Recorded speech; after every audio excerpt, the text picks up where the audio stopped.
다시 한번 소개하겠습니다. 정식으로 원광대학교에서 정치학, 평화학을 강의하고 학교 바깥에서는 평화운동을 소박하게나마 전개하고 있는 이재봉입니다. 고맙습니다. 오늘 저한테 주어진 주제가 한반도 평화, 통일, 또 남북관계 개선 문제 등등입니다. 이거와 관련해가지고 시민 인문 강좌예요. 저는 사회과학자입니다. 인문 강좌를 어떻게 해야 될까 조금 기차로 오면서 고민을 해봤습니다. 그래서 근본적인 물음부터 아까 제가 학생들한테 내가 질문하는 게 아니고 여러분들이 나한테 그냥 질문만 하면 된다는데 오늘은 제가 거꾸로 선생님께 먼저 질문 몇 가지 한번 해보고 싶습니다. 우리가 가장 즐겨 쓰는 말 가운데 하나가 한반도 평화, 통일입니다. 어떠한 상태가 평화일까요? 한번 고민해 보시기 바랍니다. 오늘 이 공부 끝날 때까지 어떠한 상태가 평화인가? 전쟁만 일어나지 않고 있으면 평화로운 건가? 그 다음에 통일이요. 어떠한 상태가 통일일까? 말 그대로 한다면 하나가 되는 겁니다. 통일, 하나가 되는 거예요. 뭐가 하나로 되는 게 통일인가? 땅덩어리가 하나 되는 거? 정부나 체제가 하나가 되는 거? 모든 것이 하나가 완전히 합쳐져야 통일인가? 어떤 게 통일인가? 그 다음에 그 전에요. 더 심각한 질문이 있습니다. 우리가 분단된 게 1945년입니다. 1945년 8월이죠. 아무리 우리가 현대사에 대해서 관심이 없다고 할지라도 이런 기본적인 사항은 알고 있어야 되겠죠. 45년이면 지금부터 72년 전입니다. 어떻게 분단된 지 72년이 되도록 통일은커녕 통일의 문턱에도 이르지 못하고 있는가 생각해 보셨어요? 아마 선생님께서도 통일운동가가 아니라고 할지라도 어릴 때부터 지금까지 무슨 행사가 있으면 가장 많이 부르는 노래가 애국가보다도 우리의 소원은 통일 아니에요? 우리의 소원은 통일, 꿈에도 소원은 통일이라고 자나깨나 외쳐왔는데 72년이 되도록 통일을 이루지 못하는 이유가 어디에 있을까? 그거 한번 같이 고민해 보시죠. 평화와 관련해가지고 우리는 전쟁을 치렀습니다. 참 끔찍했죠. 물론 저는 그 뒤에 태어났습니다.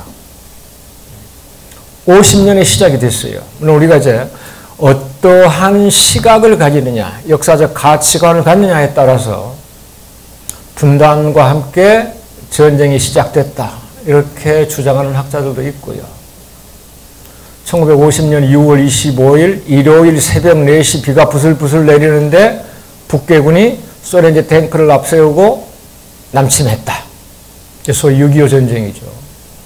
이걸로 전쟁이 시작됐다. 우리가 대부분 이런 전통적인 시각을 받아들이고 있죠. 그러면 한국 전쟁이 45년부터 시작이 됐든 50년부터 시작이 됐든 실질적으로 끝난 것은 53년입니다. 7월 27일. 우리가 휴전협정 또는 정전협정 기념일이라고 하죠. 바로 내일 모레입니다. 그게 53년이었어요. 지금부터 몇 년 전이죠? 64년 전입니다. 그런데 제가 좀 전에 실질적으로 그랬어요. 전쟁이 완전히 끝나지는 않았습니다. 그러니까 법적으로는 전쟁이 아직도 지속이 되고 있습니다. 이게 얼마나 비정상적인 상태인가 한번 생각해 보세요. 45년이 아니고 50년 6월 25일부터 53년 7월 27일까지 치고받고 싸웠다고 할지라도 만 3년입니다. 하지만 실질적으로는 1년밖에 싸우지 않았어요. 나머지 2년은 휴전 협상을 하면서 시간을 끌었던 겁니다. 근데 아무튼 그때 맺어진 것은 종전, 전쟁을 끝내자 또는 평화롭게 지내자는 종전협정이나 평화협정이 아닙니다. 정전, 쉴 정자죠. 우리가 정거장 할 때 정자예요. 정전, 전쟁을 멈춘다는 말입니다. 쉰다는 게 아니라 멈춘다. 또는 휴전이라는 말을 씁니다. 우리가 휴식할 때 그 쉴 휴자입니다. 전쟁을 쉬고 있는 거예요. 그러니까 전쟁을 완전히 끝내지 못하고 멈추거나 쉬어 있는 상태로 64년 동안 지속되어 온 겁니다. 그럼 3년간 싸우고 64년 동안 쉬고 있다? 멈추고 있다? 이거 말이 안 되잖아요. 선생님들 여기 우리가 책 읽는 문화재단인데 책을 읽으실 때 1시간 정도 읽으시고 5분, 10분 정도 쉬시는 게 정상이지 3분 읽으시고 63분, 64분 쉬실 거예요? 아니잖아요. 공부를 하든 일을 하든. 우리는 그럼 그만큼 비정상적인 상태에 있어왔죠. 그럼 우리가 그 이유를 한번 따져봐야 될 거 아니에요. 왜 3년간 싸우고 64년 동안 쉬고 있으면서 아직도 완전히 이것을 끝내지 못하고 있는가. 그래서 제가 지금 선생님께 드리는 몇 가지 질문. 분단된 지 70년이 넘도록 우리 서원은 통일이라고 맨날 노래 부르면서도 아직도 통일은커녕 통일이 문턱에도 이르지 못한 배경이 어디에 있는가. 전쟁이 실질적으로 멈춘 것은 64년 전인데 아직도 그것을 완전히 종결짓지 못하고 있는 이유는 어디에 있을까? 양쪽에서 서로 더 이상 전쟁은 안 돼. 평화롭게 지내야지 하면서 평화를 주장하면서도 전쟁을 끝내지 못하고 있는 이유. 우리의 소원은 통일이라고 노래 부르면서도 아직도 통일을 이루지 못하고 있는 이유. 물론 더 근원적으로 우리가 공부를 하려면은 왜 우리가 분단됐을까? 이것도 짚어봐야 되겠죠. 무슨 문제든지 제대로 된 해법을 마련하려면은 그 원인을 철저하게 규명을 해야 됩니다. 지금 여기에 여성들이 대략 한 절반, 6분이 계시는데 다들 애기 엄마들이시죠? 가장 먼저 어르신, 네. 네. 아들, 딸도 길러보셨고 손주도 길러보셨고 과거에 우리 어머니들은요, 제 어머니는 안 그랬습니다만 애기가 울면은 무턱대고 때렸어요. 이렇게 뚝 하면서 뭐가 온다? 순사 온다. 호랭이 온다. 그래서 뚝뚝 했단 말이에요. 저도 이제 아들 둘 키워보면서 육아책을 많이 봤습니다. 지금은 이제 애들 다 커가지고 내일 모레 장가갈 나이가 됐습니다만은 아이들이 우는데 우리 이제 신세대 엄마나 잘 들어보세요. 다 알고 계시겠지만 아이들이 우는 데는 여러 가지 이유가 있을 거 아니에요. 이 아이가 왜 울까를 생각하지 않고 옛날에 우리 어머니는 그냥 때리기, 해초리부터 들었단 말이에요. 순사 온다, 호랭이 온다고 하면서. 근데 가만 짚어보면 애가 배고프면 울죠. 기저귀가 젖어 있으면 울어요. 졸리면 울어요. 응? 그러면은 애가 배고파서 우는 것 같으면 그래 젖 먹여주면 되고 졸려서 오는 것 같으면 업어주거나 등 좀 다독거리면서 잘 자라 자장가 불러주면 되고 기저귀가 젖어서 울면은 기저귀 좀 바꿔줘야죠. 그 칙칙한데 우리가 애기가 어른 같으면 엄마 나 오줌 쌌어 기저귀 갈아줘 나 졸려 나 배고파 이렇게 말하겠지만은 애가 말 못하니까 우는 거 아니에요. 그러니까 그러한 원인을 제대로 찾아야 애기를 달랠 수가 있을 거 아니에요. 우리는 그게 아니잖아요. 그래서 이 말씀을 왜 드리냐 하면은 왜 분단이 됐는가? 왜 전쟁이 일어났는가? 그를 제대로 알아야 분단을 극복할 수가 있고 올바른 방법으로 전쟁이 왜 일어났는가를 알아야 전쟁을 제대로 끝낼 수 있을 거 아니에요. 예를 들자면 오늘 요즘 우리 남북 관계에 또 한반도 문제에서 가장 심각한 게 북한 핵 문제입니다. 90년대 초에 불거졌어요. 93년, 94년 전쟁이 일어날 뻔했습니다. 미국이 바로 막 폭격하려고 했죠. 다행히 그 위기는 넘겼어요. 아직까지 남북관계가 근본적으로 제대로 진전하지 못하는 가장 큰 이유가 바로 이거 같아요. 핵 문제야. 90년대 초부터니까 지금 벌써 20년이 훨씬 지났고 30년이 다 돼갑니다.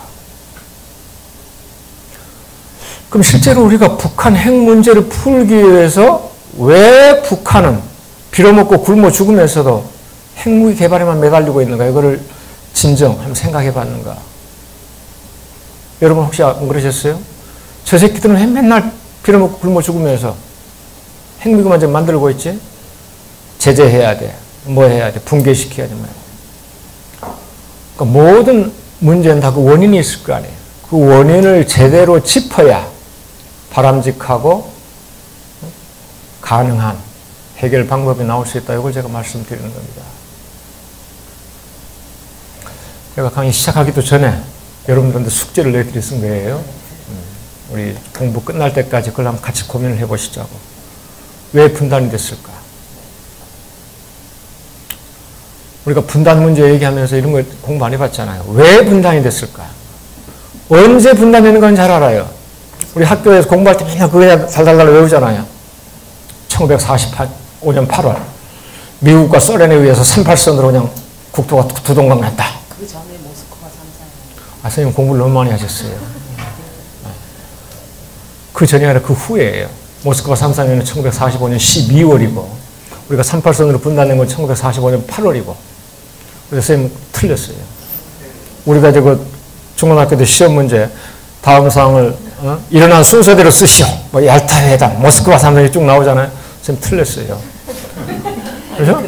분단은 먼저 1945년 8월이고 네. 모스크바 3.4년은 1945년 12월이고 정치가들이 남한 단독정부 수립에서 같이 하자는 게 졌잖아.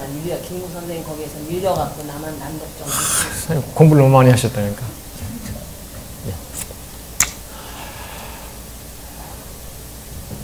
그래서 왜 분단이 됐는가 한번 생각해 보시고 선생님 이건 한번 생각 안 해보셨으면 모르겠어요. 유럽에서 독일이 분단됐었죠. 2차 세계대전 끝나면서 통일됐어요. 91년도에. 우리가 독일 통일을 보면서 부러워하기도 하고 아, 저 흡수 통일에는 문제가 있어 이렇게 하기도 하고 그러죠. 독일이 왜 분단됐죠? 독일은 전범 국가입니다. 1차 세계대전, 2차 세계대전은 끔찍한 범죄를 저질렀어요. 그 끔찍한 범죄에 대한 처벌로 분단이 된 겁니다. 전쟁이라는 범죄에 대해서 분단이라는 처벌을 받은 거죠. 아시아에서 전범 국가는 일본이에요. 독일과 일본. 그러면 분단됐어야 되면 일본이 해야지요. 우리는 일본으로부터 35년 동안 식민 통치받았습니다. 우리가 일제강점기라고 하죠. 일본으로부터 식민 통치를 받은 것도 서러운데 우리가 분단이 됐잖아요. 무슨 죄가 있어요? 우리가 전쟁 좋아했어요? 아니에요. 다른 나라 침략해봤어요? 아니에요. 우리 민족이 평화를 사랑해서 그랬던, 평화를 사랑하지 않더라도 힘이 없어서 침략을 못했던 다른 나라 먼저 침략해본 적 없습니다. 수없이 침략을 당하기만 했죠. 근데 우리가 무슨 죄가 있어서 분단이 됐느냐 이거예요. 더구나 일본은 땅덩어리가 길잖아요. 그러면 길쭉한 나라를 잘랐어야지 왜 우리가 조그만 나라를 잘라요? 이거 한번 생각해 보셨어요? 왜 일본이 아니고 우리가 분단이 됐는가? 우리가 무슨 잘못을 해서? 잘못이라면 힘없는 것밖에 더 있어요? 힘없어가지고 남 식민 지배받았다는 거? 그것도 분단까지 당해야 되냐 이거예요. 우리가 이런 얘기까지 다 하려면은 시간이 너무 많이 걸릴 것 같아요. 앞으로 제가 한 10번 정도 그냥 초청해가지고 매주 하면 몰라도 강의를 안 받을 테니까 계속 불러주실래요? 네? 우리 이 선생님이 저 초청했는데 지난번에 저한테 서평을 요구하면서도 원고 쓰라고 원고비도 많이 주시고 오늘 여기 오라고 하면서 강의료도 많이 주신대요. 앞으로 제가 강의 안 받을 테니까 이거 한 10조 정도 한번 계획을 해보세요. 그럼 처음부터 한번 쫙 한번 얘기해 볼게요.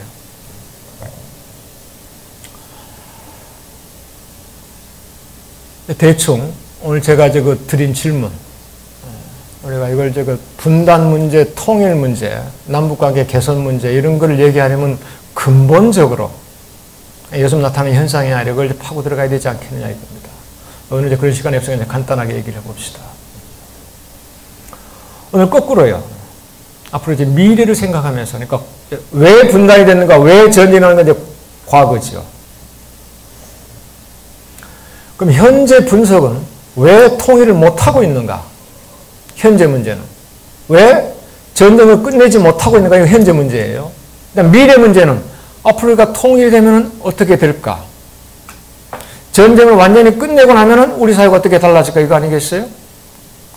우리 희망찬 얘기부터 한번 해봅시다. 과거를 얘기하면 너무나 속 아프고 현재를 얘기하면 답답하니까요. 통일돼야 된다고 생각하세요, 선생님들? 혹시 통일 반대하시는 분 계세요? 통일 찬성하시는 분? 좋습니다. 통일 왜 돼야 될까요? 이게 여기 계신 분들은 다 통일을 원하신다고 하는데 통일이 되면은 우리 사회에 엄청난 혼란이 일어날 수도 있고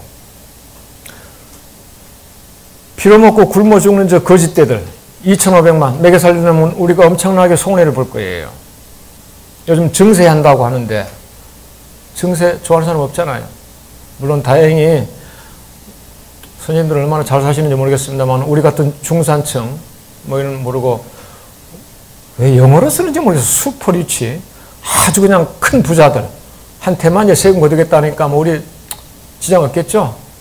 여기는 이제 뭐 찬성할 수 있는데 삼성, 현대 집안 아니면은 세금 더 많이 내가지고 좋아할 사람 별로 없어요. 근데 통일되면 분명히 세금 더 내야 될 거 아니에요. 북한이 우리보다 더 잘 산다면 모르지만은 우리는 세계 12, 3등으로 잘 사는데 북한은 밑에서부터 못 사는 나라 아니에요. 그럼 그런 나라 우리가 통일이 된다? 우리가 이득 볼 게 뭐가 있어요?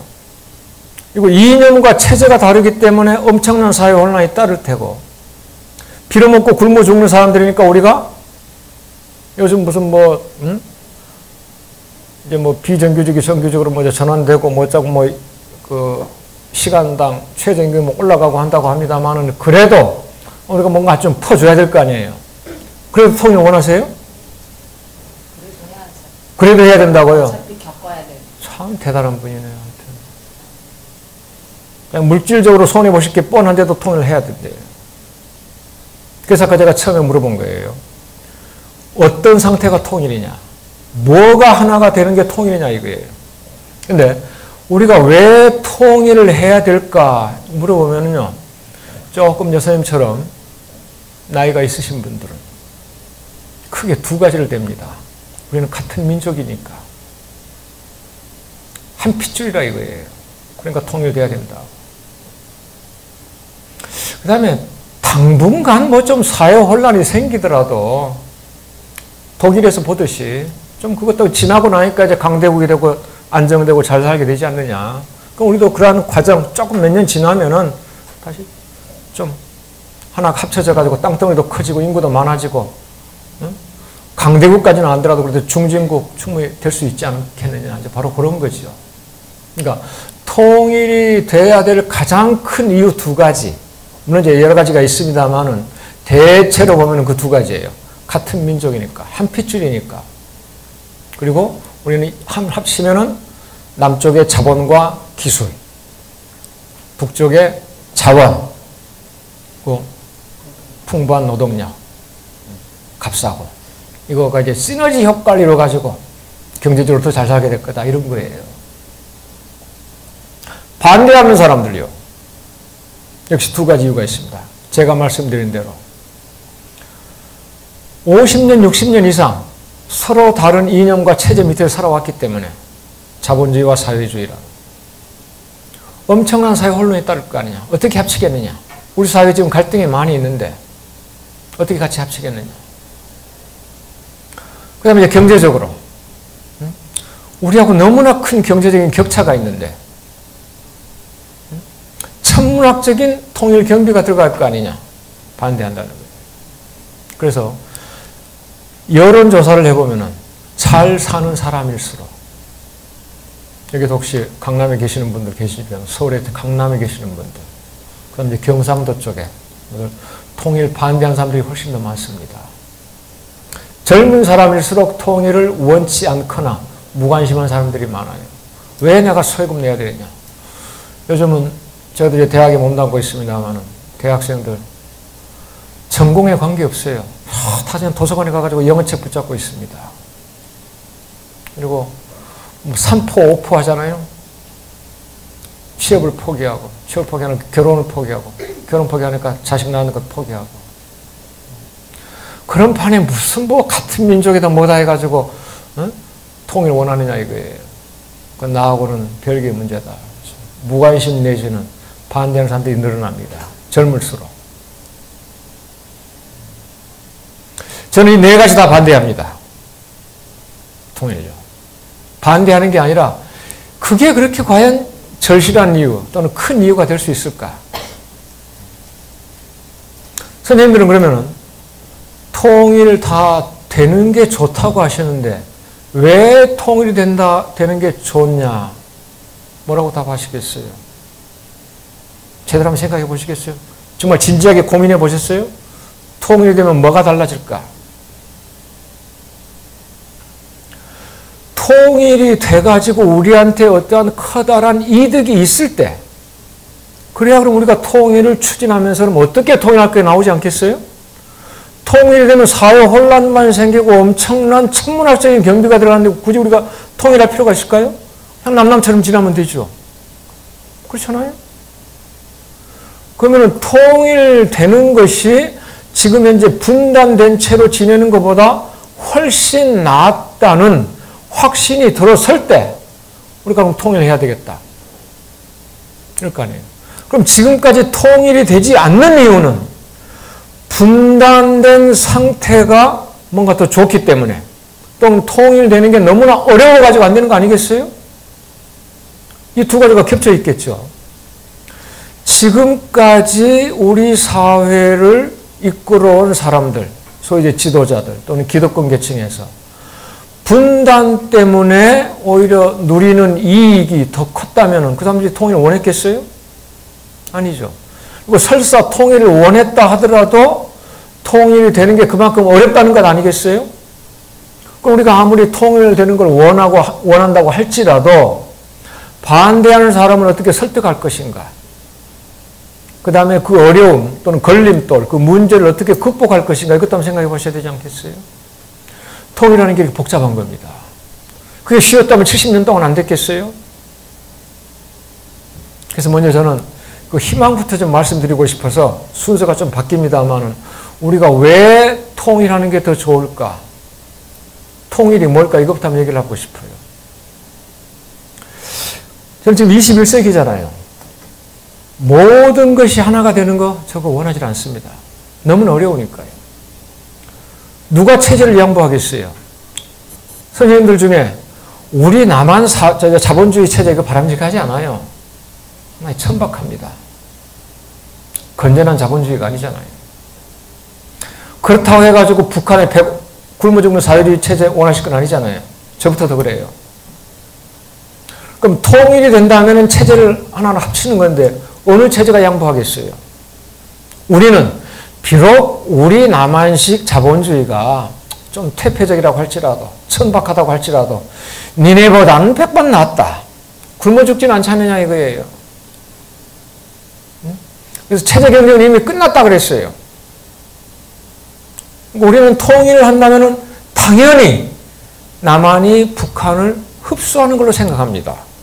지금 당장 북한 체제가 무너져가지고 과거적 독일처럼 그런 건 아니지만은 언젠가는 우리가 북한을 흡수해야 되는 거 아니에요. 그래서 국호 걱정 안 합니다. 대한민국 그대로 유지가 되는 거예요. 우리 대한민국의 자유민주주의 자본주의 체제 그대로 지켜지는 겁니다. 국기 안 바뀌어요. 애국가 안 바뀝니다. 결국 북한이 없어지는 거예요. 북한이 이거 원할까요?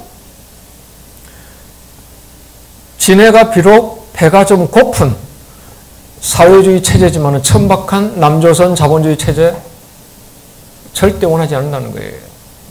자기네가 훨씬 낫답니다. 그래서 우리식 사회주의는 필승불패라고 얘기합니다. 그럼 이러한 판에 우리 어떻게 통일하겠어요? 아무리 우리가 통일을 원하더라도 전쟁에 의한 통일을 여러분 원하지 않으실 거 아니에요. 왜 그런 줄 아세요? 지금 남한이고 북한이고 최첨단 무기 어마어마하게 가지고 있습니다. 과거에 우리가 이제 전쟁을 할 때는 낭만적으로 활도 쏘고 칼싸움 착착 해가지고 군인들만 죽었지요. 요즘 어디 그래요? 요즘은 미사일이 왔다 갔다 하잖아요. 미사일이 눈이 달려가지고 뭐 그냥 군 부대만 떨어집니까? 우리가 이렇게 공부하는 도서관에도 떨어질 수가 있고 시장에도 떨어지고 민가에도 떨어지고 요즘 전쟁이 나면은 군인들이 1명 죽을 때 민간인이 5명, 6명 죽어요. 전쟁이 일어난다면 강원도, 경기도, 휴전선 근처에 있는 사람들만 죽겠어요? 제가 살고 있는 전라도, 경상도 사람도 죽지요. 미사일 수백 킬로미터 날아가잖아요. 북한은 수천 킬로미터 날아가는 미사일도 가지고 있고. 우리도 800킬로미터까지 날아가는 미사일 가지고 있어요. 북쪽 끝까지 때릴 수 있단 말이에요. 양쪽이 다 서로 간에 미사일 가지고. 그러니까 전쟁이 일어나면 둘 다 죽어요. 누가 이기고 누가 지는 게 아니라. 그래서 전쟁에 의한 통일은 절대 우리가 원할 수가 없습니다. 그러면은 전쟁에 의한 통일은 안 되는데 합의에 의해서 통일한다? 누가 양보를 하느냐 이거예요. 우리는 5천만이고 니네는 2,500만이니까 니네가 죽어. 저것도 안 통하죠. 그래서 통일 못하고 있는 거예요. 그래서 제가 생각하는 통일은 21세기형 통일, 아니면 이재봉식 통일입니다. 그냥 남과 북이 적대 관계 풀고, 그냥 서로 왔다 갔다 할 수 있는 정도, 이산가족이 자유롭게 만나고, 우리가 자유롭게 전화할 수 있고, 우리 남쪽의 학생들이 평양이나 금강산이나 매양산이나 백두산이나 수학여행 가고, 북쪽 사람들이 서울 덕수궁에 오고, 제가 사는 전라도 익산 와가지고 미륵사지 구경하고, 경주 첨성대 한번 둘러보고, 한라산도 관광하고, 왔다 갔다 할 수 있는 정도, 이 정도만 되면 통일 아니겠느냐 이거예요. 왜? 21세기 가장 큰 특징이 2가지가 있다면은 세계화와 지방화입니다. 세계화라는 거 90년대 말부터 유행을 했어요. 김영삼 정부 때부터. 글로벌리제이션이라고. 말 그대로 전 세계가 하나가 되는 거예요. 지구촌화라는 말 있죠. 나라 바깥으로 울타리가 낮아지거나 무너지고 있잖아요. 과거에 우리가 해외여행을 하면 얼마나 힘들었어요. 지금은 돈 있고 시간 있으면 세계 어딘지 다 갈 수 있잖아요. 여행사 대표하시는 분들이 와 계십니다만 북한만 못 가요 우리가. 여러분들 아무리 돈 있고 시간 있어도 북한 마음대로 못 가잖아요. 북한 빼놓고, 그러니까 가장 가까운 우리 민족의 나라고는 북한만 빼놓고 다른 나라는 다 갈 수가 있잖아요. 그만큼 국경이 낮아지고 있다는 거 아니에요. 과거에는 여권 만들기도 있고 다른 나라 비자 받기도 힘들지만 요즘은 웬만하면 비자 그냥 다 면제받고, 그만큼 세계가 하나로 나가고 있어요. 나라 안으로는, 그러니까 나라 바깥으로는 세계화가 이루어지고 있고 나라 안으로는 지방화가 이루어집니다. 지방화. 지방화는 뭐냐면은 중앙에 집중된 권력이 지방으로 분산이 되는 겁니다. 지방자치가 더욱더 발달하잖아요. 지금 우리 문재인 정부에서도 연방제 국가처럼 지방자치를 발전시키자는 말이 나오잖아요. 연방제가 나오면 미국을 생각하시면 돼요. 지구상의 연방제 국가가 한 20개쯤 됩니다. 가장 대표적인 국가가 바로 미국입니다. 제가 미국에서 공부하면서 한 10년 살았어요. 미국의 주가 50개예요. 50개 주가 저마다 독립국 같아요. 안에서는. 각 주마다 법이 따로 있습니다. 다 법이 달라요. 세금 제도가 다르고. 대외적으로는 거대한 하나의 국가예요. 하지만 대내적으로는 50개의 지방국가나 마찬가지다. 그게 연방제입니다. 그러니까 나라 안으로는 중앙에 집중된 권력이 분산이 되고 나라 바깥으로는 국경이 무너지거나 낮아지는데 우리가 한 민족이라고 꼭 한 울타리 치고 같이 살아야 그게 통일이겠느냐 이거예요. 그냥 남과 북이 서로 뭐 다른 나라처럼 살더라도 그냥 적대관계 풀고 군사적인 위험 없이 니네가 핵무기 개발한다 우리가 미사일 개발한다 이런 거 없이 그냥 왔다 갔다 자유롭게 할 수 있을 정도만 된다면은 그거 통일 아니냐 이거예요. 연방제처럼. 그래서 이러한 통일이라면은 체제 혼란? 걱정할 필요 없잖아요. 남쪽의 자본주의하고 북쪽의 사유주의가 만난다고 할지라도 누가 주도권을 가질 거냐? 그럴 필요 없이. 그러니까 체제 혼란도 안 일어나고 북한이 무너져가지고 우리가 흡수통일하는 게 아니기 때문에 천문학적인 통일 경비 들어갈 것 없잖아요. 물론 이제 조금 더 가까이 지낸다면 잘 사는 우리가 좀 못 사는 그 사람들 좀 도와주긴 해야 되겠죠. 우리가 꼭 반드시 그래야 될 의무는 없잖아요. 하나, 체제를 완전히 하나를 합치지 않는다면. 그러니까 사회 혼란 걱정할 필요도 없고 천문학적인 통일 경비 필요 없고 통일 경비 걱정할 필요도 없고. 그럼 이제 통일 원하시는 분들 같은 민족 제가 지금 미국 얘기했잖아요. 제 처가가 미국이에요.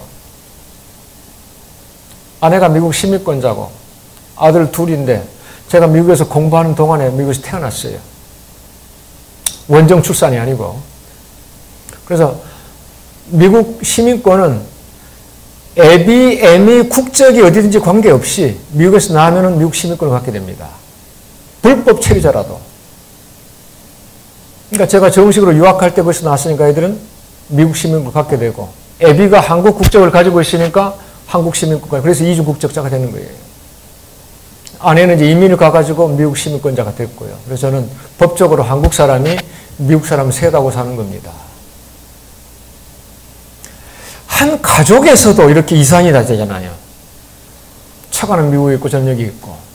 여러분 가운데도 혹시 그러신 분 계실 거 아니에요? 부부 사이에 직장 문제로 또는 부모 자식 간의 교육 문제로 흩어져 지는 경우 있잖아요. 그게 이상가족이지 뭐예요. 우리가 물론 한 가족이니까 한 집안에 사는 게 가장 바람직하겠죠. 한 민족이니까 7,500만이 한 울타리 안에서 지내면 좋겠죠. 하지만 그게 그렇게 절실한 이유가 될 수 있느냐 이거 21세기에. 그냥 왔다 갔다 하면 되는 거지. 아니 조금만 4명, 3명 식구도 교육 문제, 직장 문제로 떨어져 지내는데 무슨 민족, 핏줄이 그렇게 중요하다고 5천만, 2,500만이 꼭 같이 모여 지내느냐 이거예요. 우리가 뭐 이거 단군이 자손 확실해요? 뭐 중국 사람들 여기 안 섞여 있어요? 그러잖아요?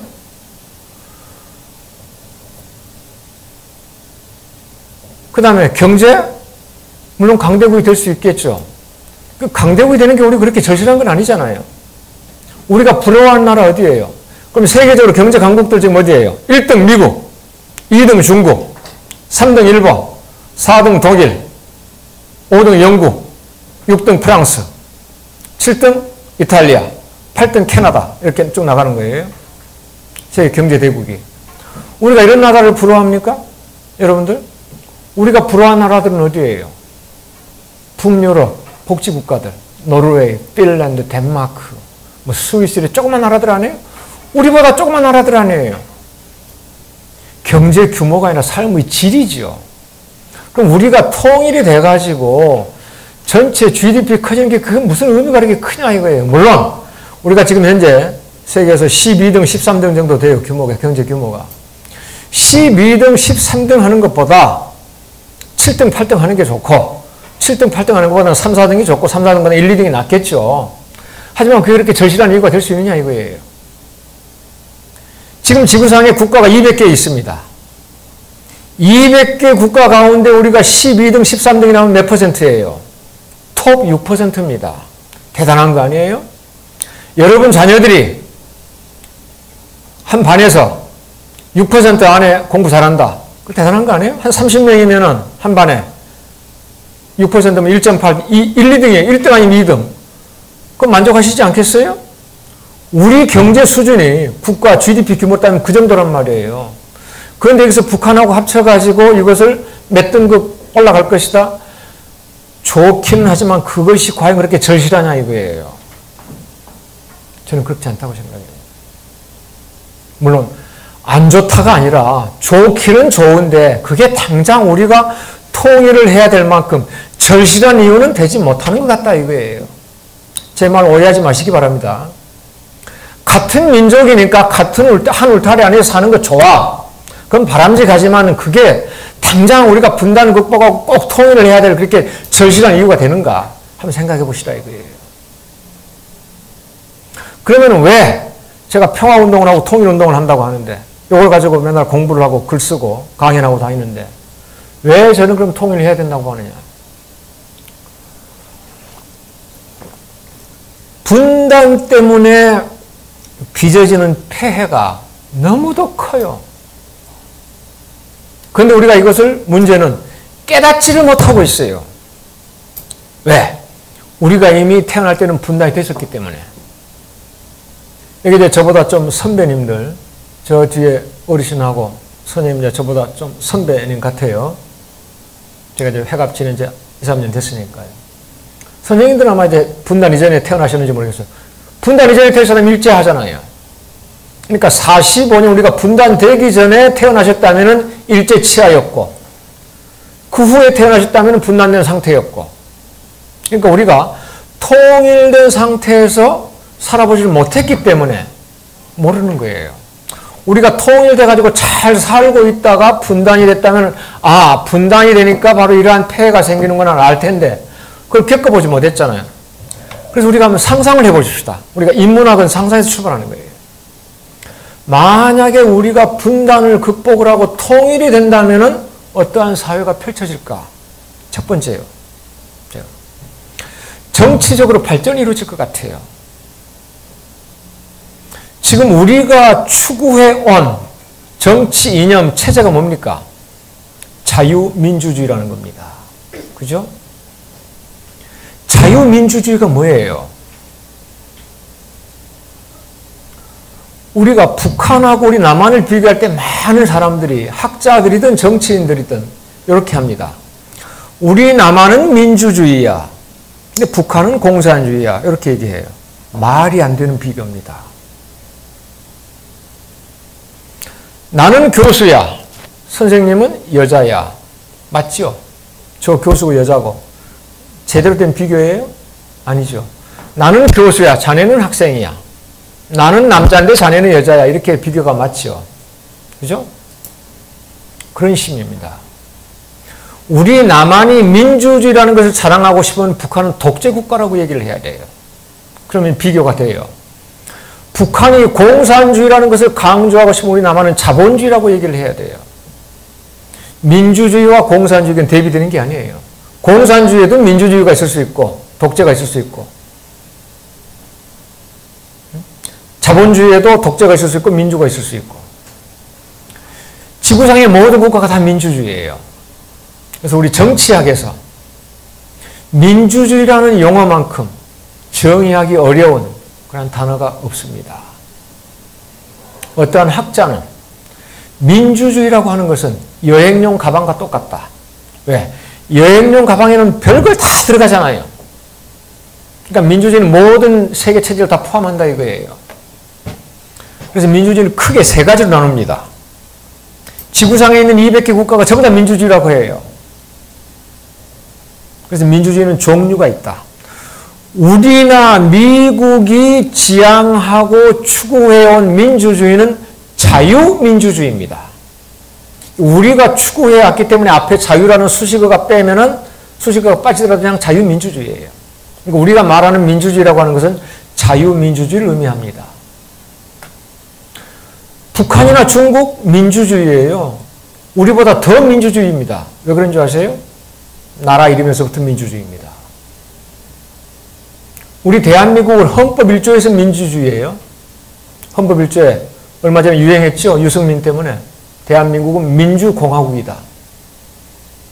하지만 실질적으로 이승만 민주주의였습니까? 이승만 12년? 민주주의 했으면 쫓겨났겠어요? 독재다 쫓겨난 거 아니에요. 박정희 18년 민주주의였어요? 얼마나 참혹한 군사 독재였어요. 경제 성장을 했다고 할지라도. 전두환 7년 민주주의였어요?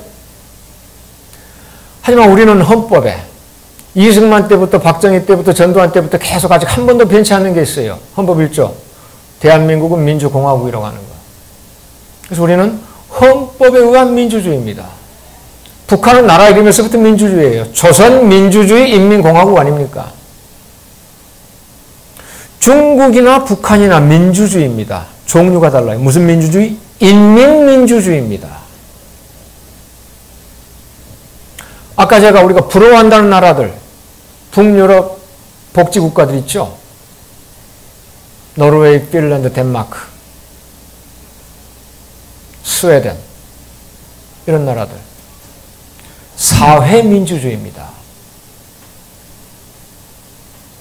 사회민주주의.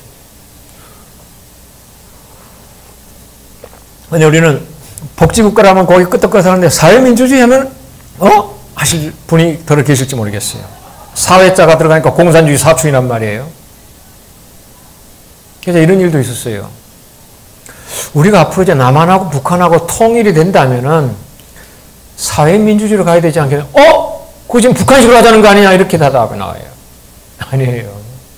사회민주주의는 자유민주주의를 바탕으로 해가지고 사회주의 장점, 복지 시스템을 받아들이는 거예요. 자본주의를 통해서 발전하는 겁니다. 북한이 못 받아들이지 우리가 못 받아들일 건 없어요. 우리가 그만큼 사회 공산주의에 대해서 엄청난 왜곡, 오해를 하고 있는 거죠. 아무튼 얘기가 좀 땀만 흘러갔는데요. 우리가 추구해온 민주주의는 자유민주주의다. 그럼 자유민주주의가 뭐겠어요? 말 그대로 생각하시면 돼요. 우리가 사회과학을 공부할 때는 용어가 정답이 없어요.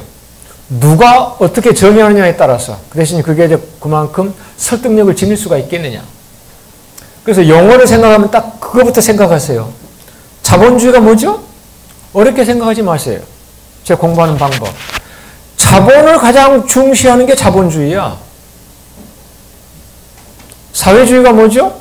사회를 중시하는 게 사회주의예요. 근데 한 발짝 더 자본주의는 자본주의인데 무슨 자본? 개인의 자본. 그게 이제 사유재산이에요. 그래서 자본주의 꽃은 사유재산을 인정하느냐 인정하느냐 바로 여기 있는 거예요. 자본주의와 사회주의 경계는. 그럼 사회주의는 뭐냐? 사회를 우선시한다. 어떤 사회? 평등한 사회. 그래서 인류의 가장 기본적인 큰 꿈, 동서고금을 막론하고 자유와 평등입니다. 자유를 더 중요한 가치로 생각하면 자유민주주의, 자본주의로 나가는 거고, 평등을 더 중요한 가치로 생각한다면 사회주의로 나가는 거고, 공산주의로 나가는 거고, 인민민주로 나가는 겁니다. 어느 것이 맞고 어느 것이 틀리냐? 그건 맞고 틀린 게 아니에요. 우리의 가치관, 주변 환경에 따라서 자유를 더 중요하다고 생각할 수도 있고 평등을 더 중요하다고 할 수도 있고 개인의 자유가 더 중요하냐 사회의 평등이 중요하냐 할 때 제가 지금 계속 좀 기본적인 문제를 다 다루고 있는데요. 우리 사회, 우리 자유민주주의는 개인의 자유를 중시한다. 그럼 개인의 자유가 뭐예요? 개인이 자유롭게 활동할 수 있는 그런 가장 기본적인 요소 뭐예요? 사상, 양심의 자유, 표현의 자유, 뭐 집회의 자유, 뭐 이런 것들 아니에요? 우리가 흔히 자유라고 하는 거. 그런데 우리 사상의 자유 있어요? 양심의 자유 억압받고 있습니다. 언론 출판의 자유 조금 억압받고 있어요. 집회 결사의 자유도 마찬가지고. 왜 그래요? 분단 때문에 그러잖아요. 제가 개인의 자유보다는 사회의 평등을 더 중시한다고 하더라도 여러분 앞에서 우리 자본주의 안 돼. 사회주의로 가야 돼. 이렇게 얘기할 수 있겠어요? 국가보안법 위반으로 걸려들게 됩니다. 그렇잖아요. 근데 이런 정도는 괜찮아요. 우리 실생활에 큰 문제가 없어요. 여기는 안 보입니다만 요즘도 가슴에다 노란 리본을 달고 다니시는 분이 계세요. 세월호 참사 사람들 조금 우리가 그 슬픔에 동참한다는 차원에서 박근혜 정부 때 어떻게 됐어요? 노란 리본만 달아도 바로 종북 친북이 됐잖아요. 정부에 대한 비판은 그냥 빨갱이가 되고. 왜 이런 현상이 빚어져요? 분단 때문에.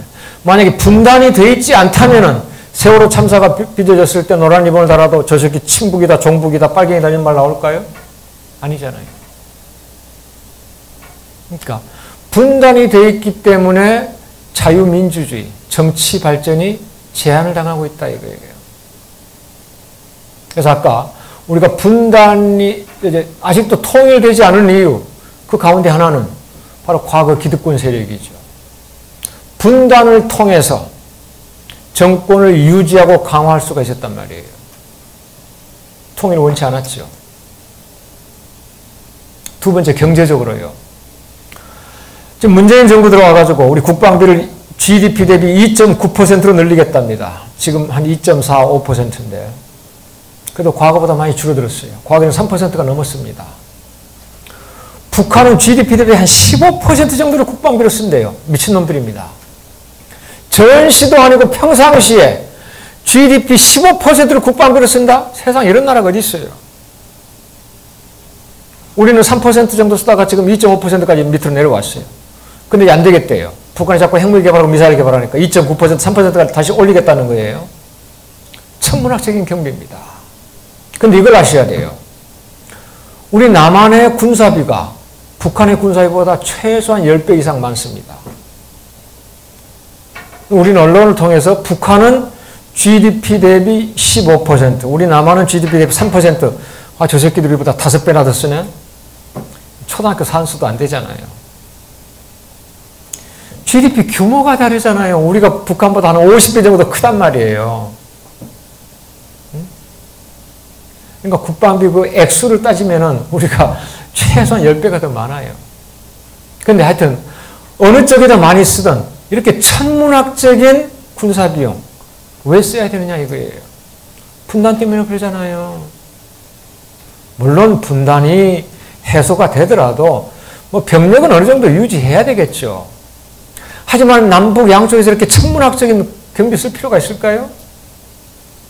우리가 좀 이제 무상교육, 무상의료라는 말까지 나오고, 얼마 전에 무슨 뭐 대학 등록금 반값, 뭐 이런 얘기 나왔는데, 그 아직 실현이 안 되고 있잖아요. 노인 복지수당 뭐 30만원 준다 했다가 뭐 20만원 줄어들고 10만원도 안 되고 지금 계속 줄어들고 있고. 왜 그래요? 아니, 군사비 때문에 그러잖아요. 근데 우리가 세금 좀 올린다 하면은 부르르 떠는데, 뭐 쌓아도 1조 원 가지고 들어온다, 무슨 뭐 10조 원 뭐 국방 들어간다면 전혀 떠는 사람이 없어요. 그랬다고는 큰일 나잖아요. 당연한 게 생각하잖아요. 왜 이러느냐? 분단 때문에. 왜 우리가 천문학적인 국방비를 써야 되느냐 이거예요. 분단 때문에 그렇다. 그러면 사회적으로 갈등이 얼마나 심해요. 어느 사회든지 갈등을 있기 마련입니다. 미국이든 한국이든 지역 갈등이 있어요. 남부, 북부, 동부, 서부. 우리 사회에서는 전라도, 경상도.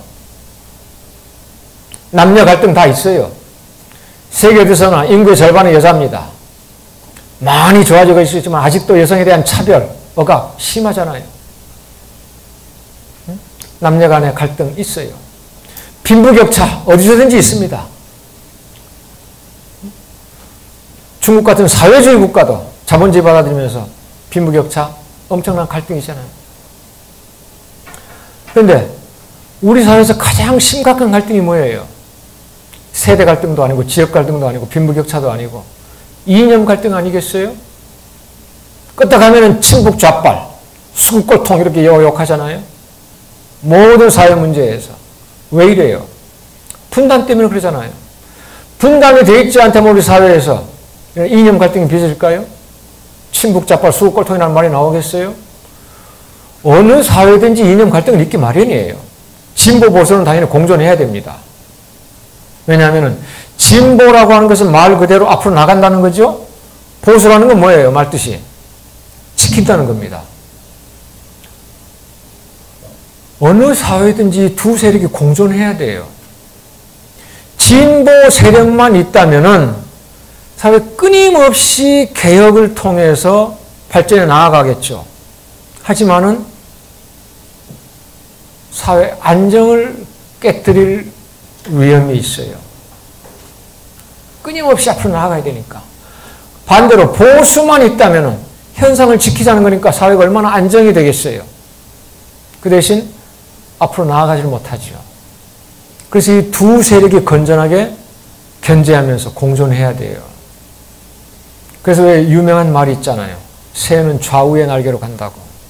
어느 한쪽 날개 가지고 새가 잘 날아갈 수 있겠어요? 그러니까 진보와 보수가 양쪽 날개지요. 그런데 우리는 그게 아니잖아요. 진보 보수가 갈등이 아니에요. 이거는 극우와 극자 이런 식으로 그냥 나뉘어져 있죠. 분단 때문에 그렇다는.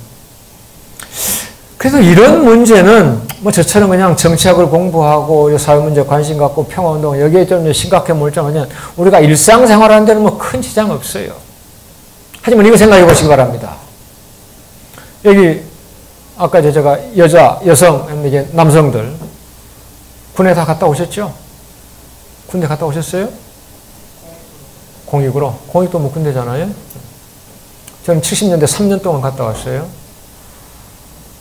요즘은 2년 줄어들고 앞으로 1년 반까지 줄어든다 그래요. 1년 반이든 3년이든 우리가 인생에 있어서 가장 생산적이고 창의적인 20대 초반에 공부하다 말고 직장 다니다 말고 왜 군대 가야 되느냐 이거예요. 가장 폐쇄적이고 폭력적이고 그런 집단 아니에요? 응? 가장 생산적이고 창의적인 나이 20대에 왜 군대 가야 돼요? 그럼 생각해 보셨어요? 우리 국방의 의무니까 가야죠. 그럼 왜 우리가 군대 가는 게 국방의 의무가 됐느냐 이거예요. 분단 때문에 그런 거 아니에요? 만약에 분단이 되어 있지 않다면 우리가 징병제에 고소할 필요가 있을까요? 이 좁은 땅덩어리에서 남쪽에 60만, 북쪽에 110만, 170만 병력이 유지될 필요가 있겠느냐 이거예요. 그렇잖아요.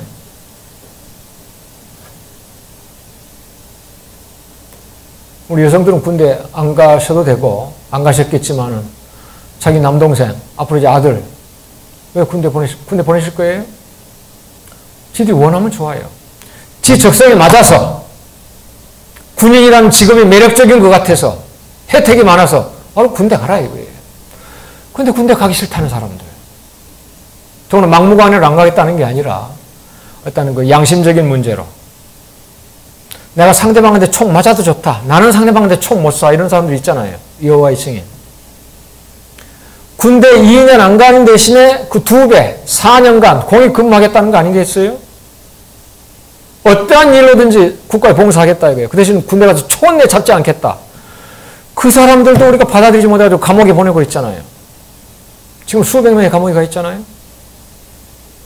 억지로 군대 끌고 가니까 어떻게 돼요? 군대에서 1년에 100명 이상 자살로 죽어가요. 자살이나 사고로. 적성에 맞지 않는 아이들. 응? 천안함으로 죽은 사람들 몇 명인 줄 아세요? 46명이었어요. 난리가 났죠. 근데 북한의 포격에 의해서 연평도에서 뭐 5명 죽고 3명 죽고 뭐 했잖아요. 천안함 46명 죽고. 그런데 우리 군대 안에서 해마다 자살이나 사고로 100명 이상이 죽는다니까요. 북한 총에 맞아서 죽은 1명, 2명은 우리가 원통하다고 하고 자살이나 사고로 100명 이상 죽어나가는 것은 우리 전혀 의식도 못하고 있잖아요. 한번 생각해 보세요. 왜 우리가 이런 징병제를 계속 지켜야 되느냐 이거예요. 분단 때문에 그러잖아요. 분단이 되어 있지 않다면 그냥 원하는 사람만 자원 입대로 가면 될 거 아니에요. 장교나 부사관으로. 분단 때문에 지금 그렇지 못하고 있다는 거예요. 그 다음에 그건 우리가 이제 실제 생활에 느끼는 거 아니에요? 제가 참 여행을 좋아해요. 대학 교수들 뭐 큰 돈은 못 벌지만 시간은 널널하잖아요. 지금 방학입니다. 여름방학, 겨울방학 합쳐서 5달이에요. 1년에 거의 절반이 우리는 휴가입니다. 근데 제가 가장 싫어하는 게 비행기 여행이에요. 해마다 한 2차례 미국 갑니다. 처가가 거기 있고 제가 미국에 이제 강연 가요. 해마다 미국에서 초청을 또 받거든요. 뭐 돈 많아가지고 이제 비즈니스 좌석 얻으면 되는데 3등간 타고 가잖아요. 미국 그 가는데 내 1등석 좌석 보내라 내 이렇게 할 수는 없고 이렇게 쪼그리고 열 몇 시간 가야 됩니다. 시간 널널하니까 기차 타고 가면 좋잖아요. 유럽이든 어디든. 익산에서 기차 타고 서울에 와가지고 내려서 덕숭 한 바퀴 돌아보고 점심 먹고 기차 타가지고 평양에 가서 내려. 대동강 한 바퀴 산책하고 저녁 먹고 다시 올라타. 시베리아 볼판으로 만주 볼판으로 밤새 자면서 가. 그래가지고 유럽도 가고 갈 수 있잖아요. 그래서 제가 일본에 가서 한번 강연할 때 그랬어요. 우리 한반도가 통일이 된다면 남북관계만 개선이 된다면 아시아 섬나라 일본에서 유럽의 섬나라 영국까지 평화의 배가 아니라 평화의 기차를 타고 여행을 할 수가 있다고. 지금 영국하고 프랑스에는 해저철도가 있어요.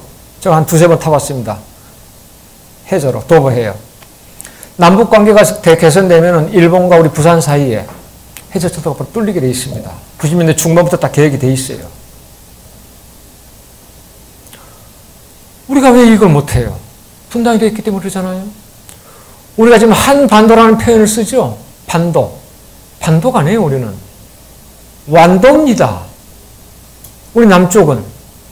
우리가 왜 반도예요? 반도라고 하는 것은 반쪽 섬이라는 소리예요. 한쪽으로는 육지로 연결이 되고 대륙으로, 한쪽으로는 바다로 연결이 되는 거예요. 우리는 육지로 연결이 안 되어 있잖아요. 휴전선은 끊어져 버려 있으니까 바다로만 연결이 되어 있어요. 일본 같은 섬하고 다를 게 뭐가 있어요, 우리가. 그러니까 해외여행을 하려면 반드시 비행기를 타든지 배를 타야 돼. 비행기를 타니까 빨리 가는 건 좋은데 너무 비싸고 불편해. 배로 타가는 건 널널한데 시간이 많이 걸려. 기차가 딱 좋잖아요. 오늘 우리가 이 공부 끝나고 주말에 내일 평양 소풍 갑시다. 이렇게 좋잖아요. 그걸 못하고 있잖아요. 분단이 되어 있기 때문에. 여행의 자유가 제한되고 있다는 거. 그렇잖아요? 이런 거 생각 안 해보셨죠? 우리는 그냥 숙명처럼 받아들였어요. 군대에 가야 되고, 완도처럼 그냥 섬 사람이 돼버리고, 그리고 맨날 반도라고 하면서도 당연히 그냥 그러려니 했잖아요. 분단이 해소가 되면 이런 상황이 없어질 거 아니에요. 더 심각한 게 있어요. 분단이 되어 있기 때문에 주변 강대국들한테 놀잇감이 되고 있잖아요. 특히 지금 우리가 엄청 심각합니다. 미국과 중국 사이에서. 미국은 우리한테 유일한 군사동맹 국가입니다. 그렇죠? 국방을 미국한테 의존하고 있어요. 중국은 우리한테 제1 무역 상대국입니다. 중국 때문에 우리를 먹고 삽니다. 과거에는 미국이 군사적으로나 경제적으로나 우리를 보호해 주는 거나 마찬가지였기 때문에 갈등이 없었어요. 지금은 아니잖아요. 2003년, 4년부터 우리하고 중국의 무역 규모가 우리하고 미국과의 무역 규모를 넘어섰어요. 2009년이 되면은 한중 교역 액수가 한미 교역 액수 2배를 넘습니다. 2009년부터. 더 중요한 게 있어요. 무역 내용입니다. 우리는 미국한테 계속 적자를 보다가 80년대 초에 전두환 정부 때예요. 흑자를 보기 시작했습니다. 요즘 1년 평균 약 200억 달러 흑자를 보고 있습니다. 이 흑자 규모가 많다고 트럼프가 한미 FTA 다시 맺자는 거예요. 우리가 200억 달러 너무나 일방적으로 계속 지금 재미를 본다 이거예요. 우리하고 중국 어떤 관계인 줄 아세요? 1년 평균 600억 달러 중국한테서 흑자를 보고 있습니다. 우리 전체 무역 흑자가 700억 달러 안팎이에요. 우리 무역 흑자의 90%가 중국에서 들어옵니다. 아까 저 여행사 대표자 얘기하셨는데 우리나라에 들어오는 관광객들 약 절반, 정확하게 45% 이상이 중국 사람들이었습니다. 얼마 전까지, 사드에 보복하기 전까지. 여러분들 서울에 계시니까 저보다 잘 알잖아요. 명동, 청와대 근처, 여기 좀 멀리 이제 제주도 가보시면 전부 다 중국 사람들이었어요. 지금은 아니잖아요. 얼마나 지금 큰 타격을 받고 있어요. 관광업계에서. 근데 이러한 상태인데 미국과 중국이 지금 으르렁거리잖아요. 서로 1등 국가, 2등 국가가 지금 경쟁을 하고 있단 말이에요. 우리가 그 사이에 딱 끼어가지고 지금 눈치 보고 있잖아요. 한쪽에서 보복당하고. 왜 이래야 돼요? 분단되어 있기 때문이잖아요. 분단이 되어 있지 않다면 미국한테 군사하고 의존하고 북한 핵무기 막아달라고. 중국한테 매달리면서 야 북한 핵무기 좀 달래줘. 아쉬운 소리 할 필요가 있을까요? 아니죠. 분단 때문에 대외적으로도 우리가 위축당하고 있다는 거예요. 더 심각한 게 있어요. 여러분 왜 평화를 원하세요? 평화. 바로 저만 하더라도 개 죽음을 당하기 싫어서요. 만에 하나 우리 한반도에서 다시 전쟁을 한다면 죽을 수 있잖아요. 제가 아무리 평화주의자고 평화를 사랑한다고 하더라도 저기 미사일이 뭐 평화주의자, 폭력주의자 뭐 가리면서 떨어지겠어요? 근데 저는 사실 전쟁이 나면 저 살 수 있어요. 미국 도망가면 돼요. 미국에 차가가 있고 애들 둘이 있으니까 비행기 타고 가면 그만이잖아요. 선생님들은 곤란하잖아요. 예? 재수없는 말입니다만 선생님들 전쟁이 나면 무사하지 않을 수가 있으니까 저보다도 선생님들께서 평화운동 하셔야 돼요. 전쟁 방지. 분단이 되어 있기 때문에 전쟁의 가능성이 상존하잖아요. 응? 서로 우르렁거리면서. 제가 이 평화운동에 뛰어든 이유가 가장 큰 게 바로 이거예요. 제가 얼마나 큰 힘이 되겠어요. 하지만은 전쟁의 가능성을 단 1%라도 낮춰보자. 이게 제 목표입니다. 다른 거 없어요. 제가 뭐 이산가족도 아니고, 북쪽에 그 꾸정물도 안 튀겠어요. 아버지 엄마 쪽 다 전라도 사람들입니다. 제 고향이 북쪽도 아니고, 제 일가 친척이 북쪽에 있는 것도 아니고, 평화주의자, 평화학자로서, 평화운동가로서 전쟁의 가능성을 단 1% 한번 낮춰보자. 제 애기들 군대 안 가도 됩니다. 미국 시민권자니까.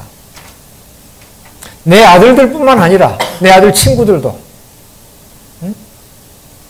누구든지 원하지 않으면 군대 안 가게끔, 원하는 아이들만 군대 가게끔 그러한 사회 한번 만들어 보자는 거 아니겠어요? 이런 게 다 바로 이제 분단에 따른 폐해지요. 그래서 이러한 분단의 폐해가 너무도 크기 때문에 통일을 해야 된다는 거예요. 통일 운동하는 사람들조차도 통일 왜 해야 되는데 하면은 그냥 같은 민족이니까. 뭐 강대국이 되기 있어서 이렇게 한단 말이에요. 그런데 저마다 제가 생각하는 이유하고 선생님들께서 생각하는 이유가 다 다를 수가 있지만은 이런 거 한번 생각해 보시라 이거예요. 그만큼 절박한 이유잖아요, 이거는. 먹고 사는 문제, 죽고 사는 문제, 자식 군대 보내야 되는 문제. 그러니까 여행 마음대로 못하는 문제 이런 거. 이런 거 생각 안 해보셨잖아요, 지금까지. 그냥 우리에게는 생활이 돼버리고 우리 운명이 돼버리고 숙명이 돼버린 거 아니에요. 그러면 이러한 통일을 어떻게 해야 되는가? 왜 아직까지 안 해주고 있느냐 이거예요. 체제가 같다면은 비슷하다면은 이러지 않았겠죠. 체제는 달라요. 근데 우리는 합쳐야 돼 반드시. 어떻게 합칠 거예요? 그럼 못 합치는 거 아니에요. 그래서 남쪽에서 통일 방안이 나오고 북쪽에서 통일 방안이 나오는데 통일 방안이 어떻게 나온 줄 아세요? 우리 남쪽에서는 과거 이제 냉전 시대에는 무조건 그냥 북진 통일했잖아요. 첩수자 공산당, 때려잡자 김일성 이래가면서. 북한도 역시 마찬가지고였고요. 그래서 이승만 때도 무력 북진 통일, 김일성도 무력 북진 통일, 그래서 정책이었어요. 그런데 이승만이는 그걸 감행을 하지 못했고 미국이 견제하는 바람에 실제로 감행을 하지 못했어요. 근데 휴전은 반대했죠. 이 기회에 올라가서 통일해야 된다고. 김일성이는 실제로 감행을 했어요. 그게 이제 한국전쟁 아니에요. 냉전이 이제 끝났어요. 노태우 정부 때입니다. 통일 정책을 만들었어요. 여러분 잘 들어보세요. 89년도입니다. 노태우는 군인 출신이에요. 전두환 정권의 연장이나 마찬가지입니다. 하지만 이 사람이 물론 이제 시대가 사람을 만든다, 영웅을 만든다고 하는데 대단했어요. 예. 내임전이 종식됐기 때문에 이제 그럴 수밖에 없었지만은 이 사람이 들어서 가지고 남북 사이에 기본 합의서를 만들었습니다. 통일 정책을 다듬었어요. 소련하고 적대 관계를 풀고 국교 정상화를 했습니다. 중국하고 적대 관계를 풀고 국교 정상화를 했어요. 그 중에 가장 빛난 게 바로 중국과의 국교 정상화죠. 92년입니다. 그 전까지는 우리가 중국이라고 말도 안 했어요. 중공이라고 했죠. 중공 떼놈 새끼들. 하면 중국과 국교 정상화하면서 지금까지 우리가 경제적으로 얼마나 큰 이득을 거두고 있어요. 아직도 요즘 이제 좀 보복을 당하고 있습니다만 사드 문제로 그래도 1년 평균 600억 달러 흑자를 보고 있다는 거. 우리 무역 흑자가 전부 다 중국에서 오고 있다는 거. 아직도. 그게 92년 노태우가 중국과 수교하면서 일어난 일입니다. 근데 89년도에 통일 방안을 만들었는데 그 내용이 뭐냐 하면은 우리가 서로 다른 이념과 체제로 살아왔으니까 지금 당장 합치는 것은 가능하지도 않고 바람직하지도 않다 이거예요. 그래서 1단계로 화해하고 협력을 하자. 남북 사이의 적대 관계를 해소하자. 그래서 공존, 공영 이렇게 얘기했습니다. 공존, 같이 존재하고 공영, 같이 번영하는 거예요. 그 전에는 서로가 자기네 체제를 지키기 위해서 상대방을 무너뜨리려고 했지만 이제는 서로가 상대를 인정하자 이거예요. 그래서 91년도에 유엔에 가입을 했습니다. 동시에. 과거에는 오히려 북한이 반대를 했어요. 우리는 통일이 되면은 하나의 국가로 유엔에 들어가야지 분단된 상태에서 남한 북한 따로 들어가면 이것이 분단을 연구하는 것이다. 반대를 했습니다. 북한이. 통일해가지고 들어가자고. 근데 우리 쪽에서 설득을 해가지고 같이 들어간 거예요. 서로가 이제 상대방을 인정을 하고. 그게 91년이고, 통일방에 나온 게 89년인데, 2단계는 건 뭐냐? 2단계는 이제 이렇게 화해 협력하고 공존 공영하다가 국가연합으로 나아가자. 국가연합이라는 게 뭐냐? 요즘 유럽연합을 생각하시면 돼요. 유럽연합에 한 30개 국가 정도가 있습니다. 얼마 전에 이제 영국은 탈퇴를 했고요. 저마다 자기 국가의 정체성 그대로 지니고 있어요. 자기 헌법도 가지고 있고 자기 국가도 다 가지고 있고 그러니까 자주성, 독립성 그대로 가지고 있습니다. 하지만 또 어떤 면으로는 대외적으로 보면 하나의 국가처럼 돈도 하나로 만들어버리고 유로 마음대로 왔다 갔다 하게 만들고 취업의 자유도 생기고 자기들끼리는 여권 필요 없어요. 제가 유럽에 가서 느낀 거예요. 바로 저도 우리도 유럽에 가면 그냥 마음대로 다닐 수 있어요. 서울에서 익산 가듯이 익산에서 전주 가듯이 여권도 필요 없이 그냥 유럽에서는 자유롭게 돌아다닙니다. 그게 유럽연합입니다. 그러니까 바깥으로는 유럽연합이 하나의 국가처럼 보여요. 화폐도 하나로 쓰면서. 하지만 안에는 30개의 국가가 독립국가로서 엄연히 존재하죠. 그게 국가연합이에요. 그러니까 우리 이제 남한하고 북한이 대한민국하고 조선민주주의 인민공화국 그대로 유지되면서 그래도 그냥 안으로는 돈도 합치고 왔다 갔다 하고 이런 상태가 되는 것이 국가연합입니다. 그리고 나서 이제 또 좀 지내보고 괜찮으면은 완전히 이제 하나가 되는 거예요. 그것이 우리 대한민국의 통일 방안입니다. 그러니까 우리 대한민국의 통일 방안은 1989년 노태우 정부 때 만들어지고 처음으로 94년 김영삼 정부 때 살짝 고쳐지고 그 뒤로 이제 김대중, 노무현, 이명박, 박근혜 정부를 거쳐가지고 지금 현재 문재인 정부까지 이어져 오고 있습니다. 여러분 간에 좀 오해를 하시고 있는 건데 김대중 정부 때 뭐 햇볕 정책이 있었지 않냐? 그거는 통일 정책이 아니라 대북 정책이에요. 통일 정책은 89년에 만들어지고 94년에 수정돼서 지금까지 계속 내려져 오고 있어요.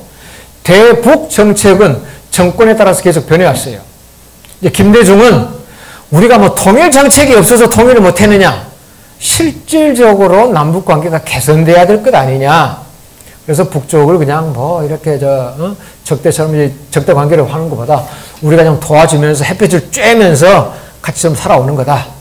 남북 관계를 개선하는 거다. 대북 정책이 통일 정책이 아니에요. 노무현 그대로 물려받았습니다.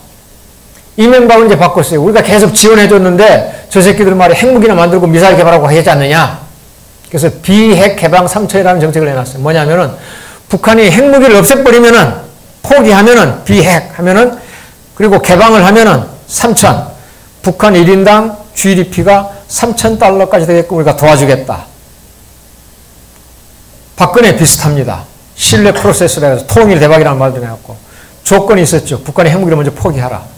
근데 북한의 핵무기를 포기 안 하죠. 북한의 핵무기는 그건 지들이 생존 전략인데. 그러니까 이제 문재인 정부 들어가지고는 압박과 뭐 제재, 아주 대화, 이중 전략을 쓴다고 하잖아요. 그러니까 핵무기를 포기할 수 있도록 제재를 가하면서 다른 한편으로는 대화를 한다. 그죠? 그래서 이제 김대중 노무현 정부의 정책을 이해받겠다는 거 아니에요. 대북 정책은 각 정권의 가치관에 따라서 이렇게 조금씩 바뀌어왔어요. 하지만 통일 정책은 그 틀이 그대로 유지가 되고 있다는 거예요. 그러니까 통일 정책하고 대북 정책 여러분이 혼돈하지 마시기 바랍니다. 그럼 북한의 통일 정책은 뭐냐? 간단해요. 연방제라고 하는 겁니다. 연방제. 미국식으로 가자 이거예요. 그럼 미국식 그 말이 되느냐? 뭐냐면은 김일성이 그랬어요. 남쪽에서는 죽어도 자본주의가 좋다고 하고 북쪽에서는 우리는 죽어도 사회주의 지키겠다고 하는 거니까 그럼 체제는 그냥 통일 포기하고 그대로 놔두자. 지금 우리 때 와가지고 체제를 하나로 합치려고 하니까 누가 양보할 건지 이거 안 되고 그냥 서로 전쟁하려고 하지 않느냐. 그럼 남쪽에는 자본주의 지방정부가 들어서 북쪽에는 사회주의 지방정부 그냥 들어서 그 대신 대외적으로는 하나의 나라야. 그러니까 미국처럼. 대외적으로는 하나의 나라가 되고 안으로는 정부가 두 개가 있어요. 국가가. 이게 이제 연방제예요. 그럼 국가연합하고 어떻게 다르냐? 남쪽에서 하는 거. 국가연합은 국가가 두 개예요. 유럽연합처럼. 유럽연합이 완전히 하나는 아니지 않습니까? 저마다 30개 국가가 있단 말이에요. 그런데 미국은 뭐예요? 완전히 하나의 국가예요. 안에는 지방정부고. 그러니까 연합하고 연방의 차이는 안으로 자주성, 독립성을 가지는데 대외적으로도 국가가 되느냐 안 되느냐 그거예요. 그러니까 대외적으로 하나의 국가면 연방이고 대외적으로 두 개, 세 개의 국가면 그게 연합이고 그러니까 우리 남쪽에서는 대외적으로도 두 개 국가가 같이 지내면서 그 대신 가까이 지내. 북쪽에서는 대외적으로 하나의 나라를 만들자. 그게 뭐냐면 외교권하고 군사권이죠. 그래서 연합이 조금 발전되면 이제 연방으로 가는 거죠. 그래서 2000년 6월에 김대중하고 김정일이 만나가지고 합의한 게 바로 요거예요. 남쪽의 통일 방안하고 북쪽의 통일 방안 가운데 공통점이 있다 이거예요. 그 공통점을 바탕으로 통일을 모색하자 이렇게 합의했던 겁니다. 저는 2000년 6월 15일 남북 최초의 그 정상회담에서 가장 중요한 게 바로 이거라고 생각하거든요. 근데 이것을 우리가 받아주지 않은 거예요. 이명박 정부 때부터 이제 이걸 폐기해버렸죠. 왜 그러느냐. 북한이 연방제가 궁극적으로 우리를 흡수통일하자, 적화통일하자는 건데 그 연방제 받아들이겠다는 거 아니냐 이거예요. 왜 이제 그렇게 오해를 하느냐 하면은 1980년대까지는 북한이 우리보다 나았습니다. 아무리 늦게 잡아도 1970년대까지는 북한이 모든 면에서 우리 남한보다 우위에 있었어요. 경제적으로 우리보다 잘 살았습니다. 정치적으로 안정됐고 외교적으로도 우리보다도 다른 나라 수교 국가가 더 많았어요. 그러니까 정치적으로나 경제적으로나 군사적으로나 외교적으로나 모든 면에서 우리 남한이 열세에 있었습니다. 그러니까 이제 김일성이 그때는 야 니네 우리가 안 잡아먹을게. 그러니까 걱정하지 말고 우리하고 같이 연방으로 만들어. 그래서 음흉한 속셈이 있었겠죠. 이제 그렇게 일단 연방으로 이제 주한미군 철수시키고 자기들이 이제 모든 면에서 우위에 있으니까 그냥 한 방 이제 때려가지고 그냥 자기네 식으로 이제 통일하자는 거 아니었겠어요? 이것이 이제 소위 공세적 연방제입니다. 과거 냉전 시대에. 그러니까 북쪽이 우리 남쪽보다 우세할 때는 연방제를 통해서 궁극적으로 지들이 우리를 잡아먹으려고 하지 않았겠느냐. 이게 이제 제 생각이에요. 그냥 냉전 정책이 이제 거꾸로 돼버렸잖아요. 80년대부터 역전이 됐어요. 지금은 비교도 안 될 만큼 우리가 앞서 있습니다. 모든 면에서. 북한은 그냥 무너질까 말까 이렇게 위태위태 하잖아요. 그래서 김일성이 한 말이 뭐냐 하면은 이제는 앞으로 우리가 그 사람 말 참 쉽게 하잖아요. 누가 누구를 먹거나 먹히우지 않고 자기네 체제 그대로 지키는 그런 통일하자 이거예요. 그래서 지금 이제 똑같은 연방제예요. 지금 뭐냐 하면은 자기네가 이제 훨씬 우리보다 못하니까 제발 우리한테 이제 먹지 말아달라. 서독이 동독을 흡수했듯이. 그러니까 동독이 무너지는 걸 보면서 소련도 무너져 버렸죠. 지금은 이제 그냥 과거에는 북한의 목표가 남한을 적화하고 세계로 공산화하는 것이었다면은 지금의 목표는 어떻게 하면은 남한한테 흡수당하지 않고 자기네 체제를 계속 지킬 수 있을까 이거 아니겠어요? 그러니까 연방제를 통해서 우리 체제 건드리지 말고 우리 체제 좀 안전 보장해달라 이거죠. 이게 바로 이제 수세적 연방제라는 거예요. 근데 우리는 이것마저 지금 못 받아들이고 과거 연방제를 생각하면서 저 새끼들이 언젠가는 우리를 침략해가지고 흡수할 것이다 이렇게 생각하고 못 받아들인단 말이에요. 저는 여기서 이제 벗어날 때가 되지 않았느냐. 저것들이 무슨 힘으로 우리를 흡수하겠어요. 물론 핵무기하고 미사일은 우리보다 많겠지만은 요즘 뭐 군사력만 가지고 싸우는 게 아니잖아요. 그래서 통일 정책이라고 하는 것은 상대가 있잖아요. 그럼 상대방이 있으니까 상대가 어느 정도 받아들일 수 있는 방안을 내놔야 되지 않겠어요? 우리식 통일 방안은 우리만 생각하는 거예요. 예를 들어서 연합제까지 좋아요. 근데 궁극적으로 완전 통일한다 할 때 우리만 생각하잖아요. 그래서 북한권이 전부 다 없어져 버리는 거예요. 체제도 없어지고 다 없어지고. 그래서 국호라는 이런 거죠. 우리는 생각하지 않아요. 근데 북한은 지네 체제가 유지되는 걸 하니까 국호로 딱 정해놨어요. 뭐라고 정해놓은 줄 아세요? 북한? 여러분 이제 우리가 인문광장과 역사공부 잠깐 한 통화 갑시다. 역사공부. 우리 남쪽의 정식 국호가 뭐죠? 네? 대한민국이죠. 줄여서 한국이라고 합니다. 우리 시각에는 우리가 살고 있는 땅덩어리가 한반도예요. 이거 아주 중요합니다. 한반도. 한반도에 있는 유일한 합법적인 국가가 대한민국입니다. 그럼 북쪽에 나라가 있어요. 그게 뭐예요? 이거는 소련의 얍제비들이 가짜 국가를 하나 세워놨어요. 그것이 바로 북한 괴뢰입니다. 그래서 북괴라고 하는 거예요. 괴뢰라는 말은 가짜, 앞제비, 허수아비 이런 뜻입니다. 그러니까 국가보안법상 저 사람들은 정부를 천칭하고 있어요. 진짜 정부가 아니면서 정부인 채 한다 이거예요. 그러니까 한반도에 대한민국이 있고 그 북쪽에는 가짜 나라 행세를 하는 집단이 있다. 그게 북괴단 말이에요. 북쪽 사람들 시각은 어때요? 우리가 살고 있는 땅덩어리가 조선반도입니다. 한반도가 아니에요. 조선반도예요. 조선반도에 세워진 유일한 나라가 뭐예요? 조선민주주의 인민공화국입니다. 그럼 남쪽에 있는 거 뭐냐? 미제국주의 얍제비들이 가짜 나라를 하나 세워놓고 있어요. 이게 남조선 괴뢰입니다. 그러니까 서로가 상대방을 괴뢰라면서 인정을 하지 않은 거예요. 그게 냉전시대 우리가 남북 대결이죠. 그래서 앞으로 이제 북한 통일하면서 어떻게 하자고 하느냐? 우리는 대한민국의 국호가, 저쪽은 조선민주주의 인민공화국입니다. 그럼 국호를 어떻게 할까요? 우리는 걱정을 안 해요. 왜? 북한 체제는 국제로 없어져야 되니까. 우리 태극기가 그대로 유지되는 되는 거고, 우리 자본주의 체제가 유지되는 거고, 우리 애국가가 있는 거고, 우리 국호가 그대로 유지되는 거예요. 그러니까 북한이 반발하는 게 바로 그거예요. 니들이 궁극적으로 우리를 잡아먹겠다는 거 아니냐. 2단계까지는 좋은데 마지막 단계 가가지고 이거예요. 그럼 지네는 뭐라고 하느냐. 계속 두 개 존재하자 이거예요. 그 대신 우리 세대에서는 적대관계만 풀고 이제 우리 후대들이 지네들이 왔다 갔다 해보면서 어느 체제가 좋은가 그때 가가지고 뭐 자본주의로 하든 사회주의로 하든 아니면 제3의 체제로 하든 체제 통합은 그냥 먼 훗날 우리 후대한테 맡기자. 지금 우리가 거기까지 가려고 하니까 계속 싸운다 이거예요. 그래서 지금 우리 세대에서는 그냥 적대 관계만 풀자 이거예요. 연방제가. 그러면 이제 당분간 이 국가 이름을 뭐라고 하느냐? 한국도 아니고 조선도 아니고 제3의 호칭을 쓰자는 거예요. 그게 뭐겠어요? 네?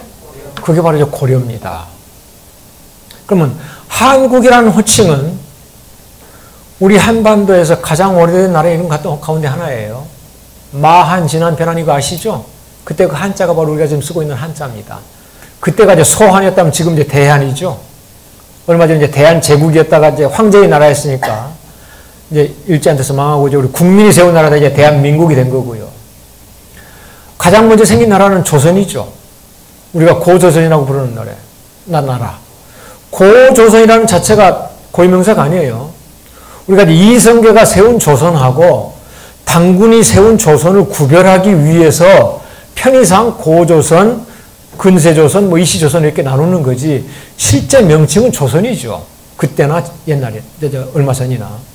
그러니까 조선이든 한국이든 우리 한반도에서 생긴 나라 이름 가장 오래된 겁니다. 두 개가. 그야말로 유구한 역사와 전통을 자랑하는 나라 이름들이에요. 그럼 통일되면 나라 이름 어떻게 할 것이냐? 투표를 해서 정하자. 그럼 당연히 우리 한국계 되겠죠. 우리가 5천만 명, 저쪽이 절반밖에 안 되니까.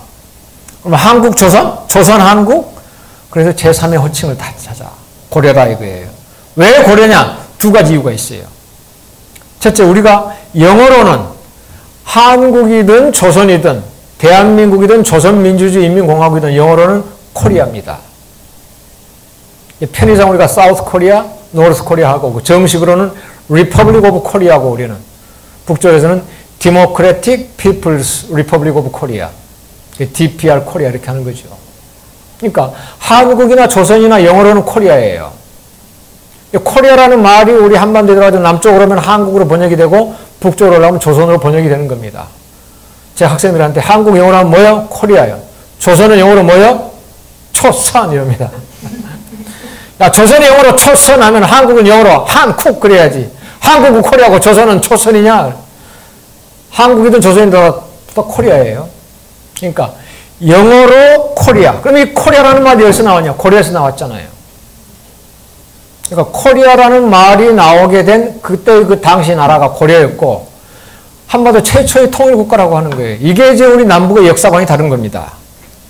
우리 남한의 역사관에 의하면 최초의 통일국가가 어디죠? 신라입니다.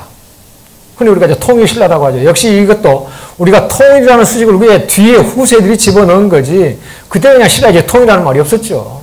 신라예요. 북쪽의 역사에는 신라의 통일이 없습니다.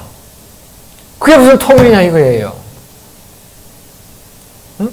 당나라 외세를 끌어들여가지고 동족, 고구려하고 백제를 쳐가지고 통일한 건 좋다 이게야. 근데 대동강, 폐수 이북은 전부 다 당나라한테 뺏겼잖아요. 자기 동족을 치고 나서 그 땅을 전부 다 중국에 뺏겨버렸는데 그게 무슨 통일이냐 이거예요. 그래서 북쪽의 역사책을 보면은 김유신, 김춘추는 천하 역적들이에요. 우리 남쪽에서는 김유신, 김춘추가 우리가 반드시 읽어야 되는 위인전에 꼭 나오는 인물들이지만 북쪽에서는 역적들이라니까요. 이것이 김일성의 역사관만 이런 게 아니에요. 김일성이 누구한테 배웠느냐 이거를 신채호한테 배운 거예요. 우리 남쪽에서도 존경하는 역사학자, 독립운동가 신채호의 역사관이 바로 이겁니다. 이 민족, 이족, 당나라를 끌어들여가지고 동족, 고구려하고 백제를 친 다음에 그 땅을 다 뺏겼는데 이게 무슨 통일이냐. 이게 바로 신채호 선생의 역사관이에요. 그것을 북쪽이 받아들인 겁니다.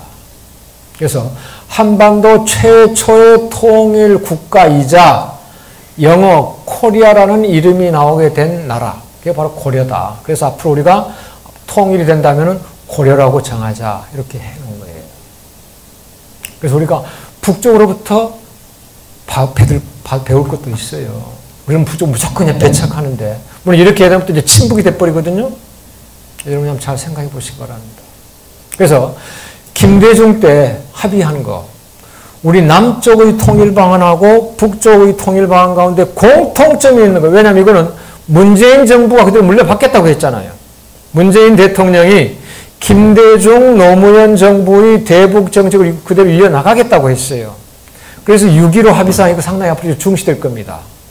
그럼 6.15 합의사항이 뭐냐 하면은 남쪽의 통일 방안하고 북쪽의 통일 방안 가운데 공통점을 바탕으로 통일을 시행한단 말이에요. 그럼 남쪽의 통일 방안은 2단계 국가연합이라고 했죠? 북쪽의 통일 방안 연방제라고 했죠? 이 공통점이 뭐냐? 이제 이게 중요한 거예요. 앞으로 이게 우리 남북 관계의 방향이 될 거예요. 문재인 정부 들어와가지고. 첫째, 아까 저 노태우가 얘기했듯이 우리가 지금 60년, 70년 분단이 되어 왔는데 체제를, 이념을 당장 하나로 합치는 것은 가능하지도 않다. 바람직하지도 않다. 그래서 당분간 그냥 화해, 협력, 공존, 공영, 평화, 공존을 나아가자 이거예요. 그리고 상대방 실체를 인정하자는 겁니다. 과거에는 서로 간에 인정하지 않아가지고 그냥 북한 괴뢰, 남조선 괴뢰 했는데 그래서 실제로 91년에 유엔에 동시 가입도 했지 않느냐. 그래서 공존하면서 서서히 점진적으로 천문학적인 통일 경비가 안 들어가게끔 사회 혼란도 안 생기게끔 그래서 서서히 점진적으로 통일을 하자. 그래서 이제 일단 국가연합으로 가자는 거 아니에요. 북쪽에서는 그걸 좀 더 발전시키고 연방제로 가자는 거고. 그럼 이제 연방제로 가는데도 그냥 단번에 외교권, 군사권을 합치는 것은 높은 단계고, 그걸 천천히 하면 그래 낮은 단계고, 그래서 이게 좀 이제 전문적인 용어로 남쪽의 통일 방안 2단계하고 북쪽의 통일 방안 연방제 낮은 단계 거의 비슷하다 이거예요. 이 공통점을 바탕으로 앞으로 통일을 모색하자는 것이 2000년 김대중과 김정일이 만나가지고 합의한 사항이고 이것을 문재인 정부에서 그대로 중시하겠다. 문서를 법제화하겠다. 그래서 앞으로 이제 남북 관계가 진전된다면은 이런 식으로 이제 통일이 될 거라 이거예요. 그래서 저는 여기까지 갈 것도 없다. 거기까지 갈 필요는 1단계만 되면 2단계까지 나아갈 것도 없이 1단계만 된다면 이것이 통일 아니겠느냐 이거예요. 21세기. 그냥 남과 북이 서로 간에 적대관계 풀고 으르렁거리지 않고 전쟁의 가능성을 낮추면서 그냥 남북이 자유롭게 왔다 갔다 할 정도. 뭐 자유롭게는 아니라도 그래도 그냥 우리 남쪽 사람들이 뭐 큰 어려움 없이 평양 가고 특히 이산 가족들은 그냥 좀 자주 좀 만나고 편지, 전화 좀 마음대로 할 수 있고 이 정도만 되면 통일이지. 뭐 체제 합치고 뭐 하고 복잡하게 갈 거 뭐 있느냐 이거예요. 그래서 이재명이가 말하는 통일은 그야말로 우리 대한민국의 통일 방안 1단계 화해 협력, 평화 공존이면 족하다. 이거를요. 백낙천 선생 저보다 더 쉽게 말했어요. 저는 이제 이재봉식 통일, 뭐 21세기형 통일이라고 하는데 그분은 저보다 공부를 훨씬 많이 한 사람인데 더 쉽게 뭐라고 한 줄 아세요? 어물 통일. 그냥 평화 공존하면서 왔다 갔다 할 수 있을 정도. 이러다가도 가까이 지내다 보니까 뭐 이거 뭐 우리가 통일된 거나 다름없네? 어물 통일돼버렸다 이거예요. 그래서 백낙천식 어물 통일, 이재봉식 21세기형 통일. 그러니까 공식적으로 말하면은 de facto unification, 실질적인 통일. 우리 대한민국 통일 방안에 제 1단계, 2단계까지 나갈 것도 없다.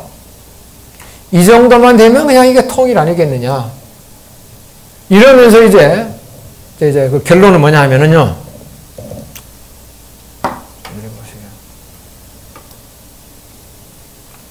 여러분이 보시기에 오른쪽, 이게 우리 대한민국입니다. 자본주의는 오른쪽이라 그래요. 우파. 여러분들 보시기 왼쪽, 좌파. 이게 이제 사회주의죠. 흔히 우리가 이제 진보를 좌파라고 하고 보수를 우파라고 합니다. 여기서 이제 보수에서 더 나가면 이제 극우라고 하죠. 맨 오른쪽이라 far right. 여기서 더 왼쪽으로 간다면 이제 극좌라고 하죠. far left. 자본주의하고 우리 남쪽의 자본주의하고 북쪽의 사회주의가 서로가 자유, 개인의 자유, 사회평등 이것만을 중시하면서 앞으로 쭉 나간다. 그럼 앞으로 5년, 10년, 100년, 1000년을 가더라도 양쪽이 일방적으로 양보하거나 무너지지 않는 한 통일은 못 되겠죠. 완전 통일은. 하지만 지금 단계에서 이렇게 우리가 그냥 공존하는 걸로 만족하더라도 앞으로 10년, 20년, 100년, 30년, 50년 뒤에는 하나로 돼야 될 거 아니에요. 그럼 그렇게 할 수 있는 방법이 뭐가 있을까? 사회 혼란 안 일어나고 천문학적인 통일 흥미가 들어가지 않고 자연스럽게 할 수 있는 방법은 저는 이렇게 제안을 해요. 남쪽에서는 오른쪽으로 왼쪽으로 좀 가야 될 거 아니에요. 그게 뭐냐면 사회주의 장점을 받아들이는 거예요. 자본주의나 사회주의나 저마다 장점이 있죠. 사회주의 장점은 뭐냐면은 사회적인 평등, 조화를 이루는 거예요. 자본주의 장점은 뭐냐면은 사회 평등은 깨지지만은 개인의 자유를 최대한 확보하는 겁니다. 사유재산 마음대로 인정을 하고 사유재산 이게 마음대로 인정하면서 사회 조화가 깨지잖아요. 빈부격차가 커지니까. 그래서 우리 남쪽에서는 약간 왼쪽으로 기울어집니다. 이게 뭐냐면 복지정책을 확대하는 거예요. 지금 우리가 그렇게 나아가고 있잖아요. 지구상에 순수한 자본주의는 없습니다. 순수한 자본주의는 이미 1930년대에 없어져 버렸어요. 세계 대공황이 찾아오면서 미국에서 사회주의 장점을 받아들인 거 아니에요. 그러니까 지금 우리가 말하는 자본주의라고 하는 것은 혼합경제체제지 이게 순수한 자본주의가 아니에요. 자본주의라고 하는 것은 모든 걸 시장에 맡겨놓는 거잖아요. 우리가 지금 국가가 얼마나 개입을 많이 하고 있어요. 독점 방지 뭐뭐 하면서. 시장에만 맡겨놓는다면 왜 재벌들 단속을 해요? 공정거래위원회가 왜 생겨나요? 그냥 맡겨놔야지. 그러한 순수한 자본주의는 없어요. 지금 모든 걸 시장에다 맡겨놓는 것은. 시장에다가 국가가 엄청나게 개입을 하는 거잖아요. 그게 사회주의 요소예요. 사회 평등을 위해서. 그러니까 우리가 복지정책을 확대하면 자연적으로 왼쪽으로 가는 겁니다. 이게 이제 복지국가로 나아가는 거예요. 그럼 북쪽은 어떻게 해야 되느냐? 개인의 자유를 좀 받아들여야죠. 아무리 평등하면 뭐예요? 배고 굶어 죽는 평등이면은. 그래서 개인의 자유를 좀 받아들여라. 이게 어떻게 되는 거냐? 북한이 개혁 개방을 하면 되는 거예요. 그래서 우리 남쪽에서는 복지정책을 확대하면서 사회주의 장점을 받아들이고 북쪽에서는 개혁 개방을 하면서 자본주의 장점을 받아들이고 이래가지고 서로 간에 뭐 체제 경제 뭐 할 것도 없이 그냥 사이좋게 지내봐. 그러면 이제 우리가 죽을 때까지 제가 이제 100살까지 산다고 하더라도 앞으로 한 3, 40년 그때까지는 통일이 안 된다고 하더라도 우리 후세에 가서는 하나로 자연적으로 그냥 하나로 합쳐지지 않겠어요? 우리는 왼쪽으로 가고 북쪽으로는 약간 오른쪽으로 온다면은 언젠가는 이 지점이 딱 될 거 아니에요. 이 상태에서 이렇게 반드시 나가지 않고 약간 기울어져 가지고 이렇게 가니까 가운데서 만날 거 아니에요. 이게 이제 바로 개인의 자유와 사회의 평등의 조화를 이루는 복지국가로 가지 않겠느냐 이거예요. 지금 현존하는 사회 체제에서 가장 바람직하지 않아요? 북유럽 사회주의 국가들, 사회민주주의 국가들. 그래서 이런 식으로 나아가야 되겠는데 그럼 이제 당장 우리가 어떻게 해야 되겠느냐? 문재인 정부가 앞으로 남북 관계를 개선하는 데는 크게 걸림돌이 몇 가지 있다고 저는 생각합니다. 첫째 안에서요. 안에서. 건전한 보수주의자들이 아니고 우리가 말하는 소위 수국 꼴통입니다. 꼴통세력, 극우 세력들이죠. 이 사람들은 절대 북한과의 화해를 원치 않습니다. 북한을 쳐 부셔야 되지 화해 협력을 나가는 거 원치 않아요.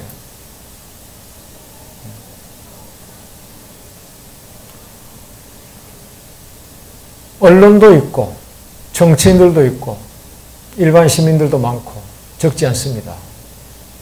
그래서 우리 사회에서 꼭 이런 이념 문제가 나오면은 지금 문재인 지지도가 뭐 70에서 80 사이 왔다 갔다 하는 모양인데 이념 문제가 튀어나오면은 반드시 반반으로 딱 나뉘게 돼 있습니다.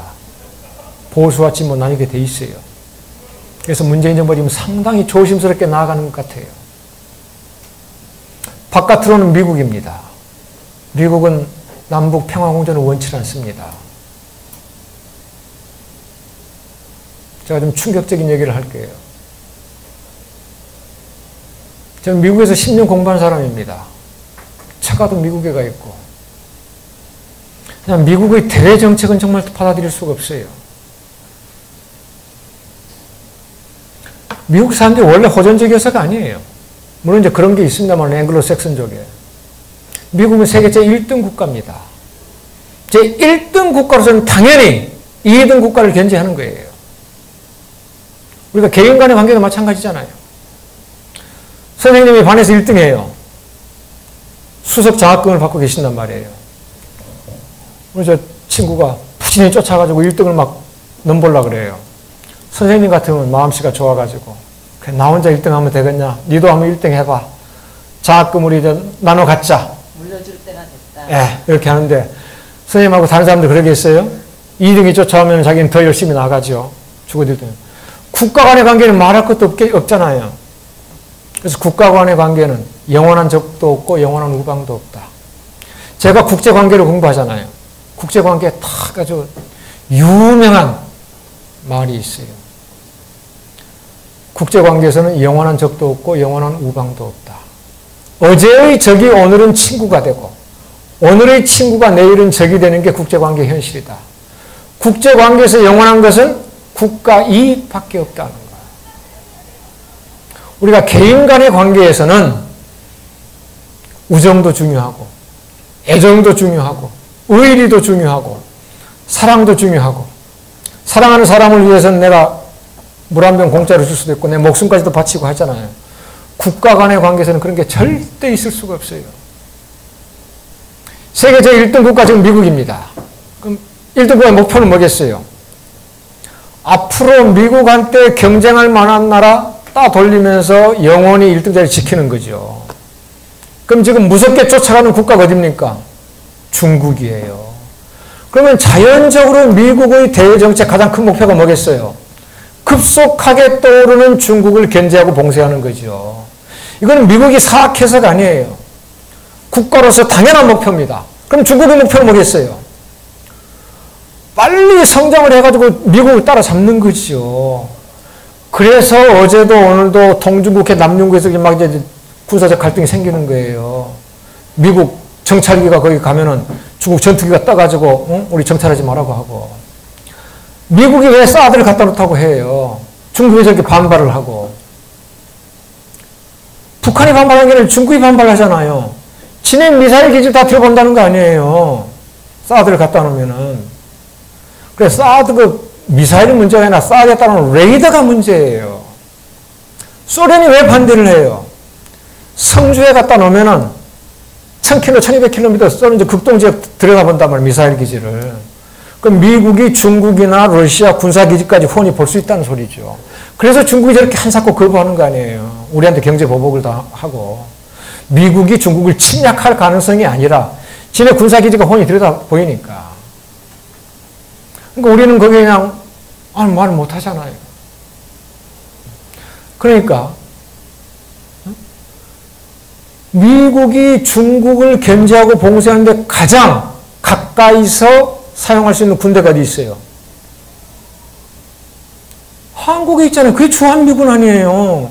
그 다음 주일미군이고. 그래서 중국이 급속도로 떠오르니까 90년대 중반부터 미국하고 일본이 손을 잡기 시작한 거예요. 군사동맹이 강화가 된 겁니다. 그때부터 미국이 일본한테 부추겼어요. 헌법 고치라고. 헌법을 고쳐가지고 평화헌법을 고쳐가지고 일본 군대를 정상화하라 이거예요. 그게 이제 보통 국가가 되는 겁니다. 일본은 지금 정상적인 국가가 아니기 때문에 일본의 가장 큰 목표가 보통 국가, 정상 국가가 되는 거예요. 왜? 군대가 없잖아요. 자위대라고 하잖아요. 자위. 스스로 지킨단 말이에요. 그러니까 남이 침략하면은 자기네가 지킬 수는 있어요. 그걸 전수방어라고 합니다. 오로지 방어만 한다 이거예요. 다른 나라를 침략이 갈 수가 없어요. 그래서 UN 평화유지군 가는데도 제약이 좀 있잖아요. 그러한 자위대를 넘어가지고 정상적인 군대를 만들어야 하고 다른 나라로 나갈 수 있게끔. 그러니까 중국하고 만약 싸움이 붙으면 중국에 가야 된다 이거예요. 그래서 미국하고 일본하고 이제 동맹이 강화되는 거예요. 그러니까 중국이 뭐라고 해요? 러시아를 끌어들였잖아요. 그래서 중국하고 러시아하고 세계 최대 규모의 합동 군사훈련을 벌이게 되는 겁니다. 2000년대 초부터. 그러니까 미국과 일본이 이제 뭐라 그래요? 우리는 이제 남한을 끌어들이는 거 아니에요. 우리 이제 바로 이제 한미일 공조가 이루어지는 거예요. 그래서 한미일 삼각 공조, 군사협력 지금 이루어지고 있잖아요. 2년 전에 한일 간의 위안부 협정이 맺어진 게 뭐겠어요? 니네 둘이 자꾸 그렇게 아웅다웅 과거로 다투면 어떡하느냐, 이게. 지금 니네가 그럴 때냐? 힘을 합쳐가지고 중국을 견제해야지. 그래가지고 미국의 말을 듣고 일본하고 우리가 그냥 서둘러가지고 봉합을 한 게 그 위안부 협상 문제예요. 그러니까 미국이 중국을 견제하기 위해서 일본을 끌어들였다. 그러니까 중국은 러시아를 끌어들인다. 그러니까 이제 미국과 일본은 한국, 남한을 끌어들여. 그러니까 이제 중국과 러시아 다시 북한을 끌어들이잖아요, 지금. 온 세계가 북한을 경제 제재한다고 하는데 중국하고 러시아는 수금에 빠지잖아요. 그러니까 다시 이제 냉전 시대 돌아가는 거예요, 지금. 미, 일, 남한, 중, 러, 북한 이렇게. 왜? 미국이 세계 제1등 자리 지키기 위해서 중국을 견제하다 보니까 이렇게 될 수밖에 없다 이거예요. 한국의 전쟁이 끝나지 않는 이유가 바로 여기에 있어요. 한반도 평화협정이 안 맺어지는 거. 지금 문재인 대통령이 얼마 전에 평화협정을 맺겠다고 했죠. 왜 평화협정을 지금 못 맺고 있어요? 여기에 역설적인 게 나타나는 겁니다. 북한은 오래전부터 한국 전쟁 끝내자 그랬어요. 평화협정 맺자고. 우리가 그렇게 호전적이라는 북한은 오래전부터 한국 전쟁 끝내고 평화협정을 맺자고 하고, 세계 평화를 지킨다는 미국은 그걸 받아들이지 못하고 있잖아요. 우리도 미국 따라서 당분간 정전협정을 유지해야 된다고 해요. 그 당분간이 지금 몇십 년이 된 거예요. 언제까지 정전협정 고수할 거래요? 그거 왜 그래요? 평화협정이 맺어지면 주한미군이 떠나야 되잖아요. 왜? 주한미군이 여기 남아있는 법적인 근거는 1953년 7월 휴전협정이 맺어지고 53년 8월 한미 상호 방위 조약에 의해서 만약에 북한이 다시 남침을 하면은 우리 남쪽을 지켜주겠다 해가지고 미군이 여기 들어온 거 아니에요. 지금까지. 냉전 시대는 그랬어요. 탈냉전 시대는 그게 아니잖아요. 그러니까 지금 주한미군의 목표는 뭐냐 하면은, 저는 이런 말 함부로 못해요. 미국 문서를 가지고, 공식 문서, 미국 국방부 문서에 뭐라고 나오느냐면은, 한반도가 통일되더라도 주한미군은 그대로 유지돼야 된다고 하고 있어요. 만약에 주한미군의 가장 큰 임무가, 역할이 북한의 남침을 막는 것이라면은, 왜 한반도가 통일된 다음에도 주한미군이 계속 있어야 돼요? 그러잖아요. 가장 큰 역할은 중국을 견제하는 거예요. 그러니까 평택으로 이사를 가는 거 아니에요. 서해 건너 중국 견제하기 위해서. 제주도에 해군 기지가 만들어지고. 북한의 남침을 막으려면 의정부, 동두천, 철원 이쪽으로 미국이 더 증강 배치돼야 되죠. 그렇잖아요? 왜 평택으로 이사를 가요? 중국을 견제하기 위해서요. 그러니까 북한하고 미국 사이에 전쟁을 완전히 끝내버리고 평화조약을 맺자, 평화협정을 맺자 그러면은 주한미군이 여기 남아있을 법적인 근거가 사라져버리잖아요. 주한미군이 나가게 되면은 중국을 견제하는데 구멍이 뚫리게 되잖아요. 거꾸로 중국을 견제하기 위해서는 주일미군, 주한미군이 더욱더 강화돼야 돼요. 사드를 배치하는 것도 그렇고. 주한미군이 강화되려면 어떻게 돼요? 북한이 끊임없이 깡패 국가로 남아줘야 되죠. 그러니까 어떤 면에서는 북한이 핵무기 개발하고 미사일 개발하고 자꾸 도발하는 걸 미국이 부추기는 거잖아요. 그걸 즐긴단 말이에요. 그래야 미국이 우리한테 좀 미국 무기도 팔아먹을 수가 있고. 우리가 세계 제일 미국 무기 수입국 아니에요? 우리 남한하고 사우디아라비아 둘이 경쟁을 해요. 서로 누가 1등이냐 2등이냐. 우리가 지금 1등이에요. 근데 이런 얘기를 하면 제가 이제 반미주의자가 돼요. 친북이 되고 빨갱이가 되고 이런 상당히 조심스러워요. 이런 얘기 함부로 못하죠. 국가보안법 위반이니까. 그래서 저는 반드시 미국 정부 문서를 가지고 이런 말씀을 드리는 거예요. 그래서 그러면 우리 지금 북한이 핵무기를 가지고 있으니까 주한미군 떠나면 안 돼요. 그럼 북한은 주한미군가 떠나지 않는 핵무기 자기들 가지고 있어야 되고. 이러니까 애가 안 풀리는 거예요. 그러니까 우리는 우리 소원 통일이라고 하면서 통일도 못 이루고 있고, 전쟁이 실질적으로 끝난 지가 53년인데 지금 60년이 넘도록 아직도 전쟁도 못 끝내고 있고, 뭐 어떻게 해야 되겠느냐. 그럼 제가 제안하는 게 있어요. 첫 번째, 북한 핵무기 개발 여기서 멈춰야 돼요. 미사일 개발 이제 더 이상 하지 마라. 그 대신 우리하고 미국 합동군사훈련 이거 중단해야 돼요. 제가 이왕 친북적인 발언을 한 거 이거 한번 들어보세요. 객관적으로. 우리 남한에는 주한미군이 있습니다. 미국이 우리한테 핵우산을 제공하고 있어요. 과거에 58년부터 91년까지는 미국 핵무기가 우리나라에 수천 개가 있었습니다. 소련이 무너지니까 가지고 나갔어요. 그때는 북한에 핵무기가 없었습니다. 지금 이제 북한에 핵무기가 있어요. 우리 땅에는 핵무기가 없고, 그 대신 우리 바다에는 핵무기가 있습니다. 핵무기를 잔뜩 실은 미국 잠수함이 왔다 갔다 해요. 그러니까 우리 육상에는 없지만 바다에는 핵무기가 있어요.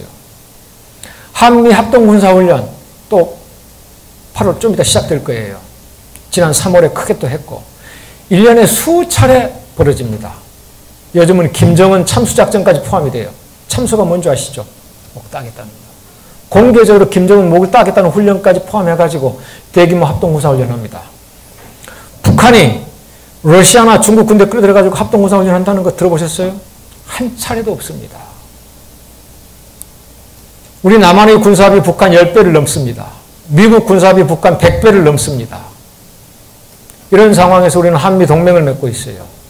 북한은 중국이나 러시아하고 동맹 맺지 않고 있습니다. 풀어졌어요. 이런 상황에서 핵무기를 개발하는 거예요. 그럼 니들 핵무기 개발 중단해. 이건 제가 제안하는 겁니다. 이제 이것보다 더 바람직하고 실현 가능성이 있으면 여러분이 한번 생각해 보세요.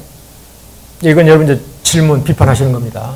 제가 여기서 이제 끝낼 테니까. 그래서 1단계로 북한 핵무기 개발 그만해, 이제. 그 대신 우리 군사훈련 안 할게. 그래, 우리가 이제 미국한테 부탁을 해야 돼요. 더 이상 하지 말자. 물론 미국이 주도권을 가지고 있지만 이제 문재인 대통령이 자기가 이제 남북관계에서 주도권 갖겠다고 했으니까 이제 이 정도 요구할 수는 있지 않겠느냐.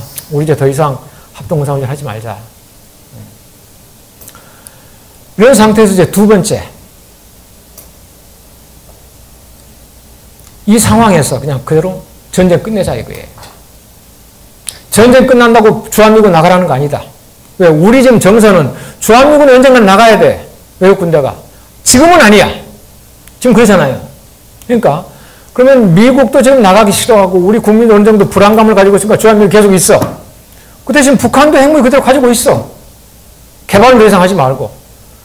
니들도 껐다가면은 뭐냐면 우리 주적은 북한이지만 북한의 주적은 미국이에요.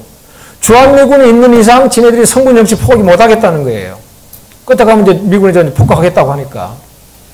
그럼 니네들은 핵무기 그대로 가지고 있어. 그 대신 그거를 다른 나라에 팔아먹는다든지 뭐 핵 기술을 못 판다든지 그건 도저히 안 돼. 그대로 그냥 얌전히 가지고 있어. 주한미군 우리 여기 그냥 가만히 있어. 서로가 이제 견제하면서. 그 다음에 이제 이러한 상태에서 서로가 좀 믿음이 좀 쌓인다. 평화 공존하면서. 그러면 너네 핵무기 완전히 폐기해. 그 대신 너네 이제 걱정거리 주한미군 나가라 그래. 시간이 좀 걸려야 되겠죠. 그리고 이제 그러면은 북한이 핵무기 폐기하면 자기네들이 이제 무기가 열세일 거 아니에요. 재래식 무기는. 우리가 훨씬 더 많으니까. 그리고 이제 남북 사이에 이제 군축을 또 하는 거예요. 남북이 이제 비슷하게끔. 남한이 일방적으로 북한 침략하지도 못하고 북한이 일방적으로 남한을 침략하지 못하게끔. 이런 단계가 된다면은 뭐 그냥 평화, 통일 이루어진 거나 마찬가지 아니겠느냐. 저는 이렇게 제안을 합니다. 그래서 혹시 이게 좀 너무 이상적이다. 실현 가능성이 없다. 너무 친북적이다. 너무 반미적이다. 그다음에 선생님들 한번 많은 비판 한번 해보시기 바랍니다. 그래서 제가 평화와 통일, 어떻게 남북 관계를 진전시킬까? 그래서 그냥 생각나는 대로 한번 좀 말씀드려봤습니다. 그래서 왜 우리가 아직 통일을 못 이루고 있는가? 한국전쟁 실질적으로 53년이 끝났는데 아직 60년이 지나도록 아직도 전쟁을 끝내지 못하고 있는가? 그런 말씀을 드려봤습니다. 그리고 이제 더욱더 중요하게는 우리가 왜 통일을 해야 되는가? 왜 남북 관계를 진전시켜야 되는가? 어떻게 진전시켜 나갈까? 말씀드려봤는데 여기에 대해서 질문이나 비판 해주시기 바랍니다.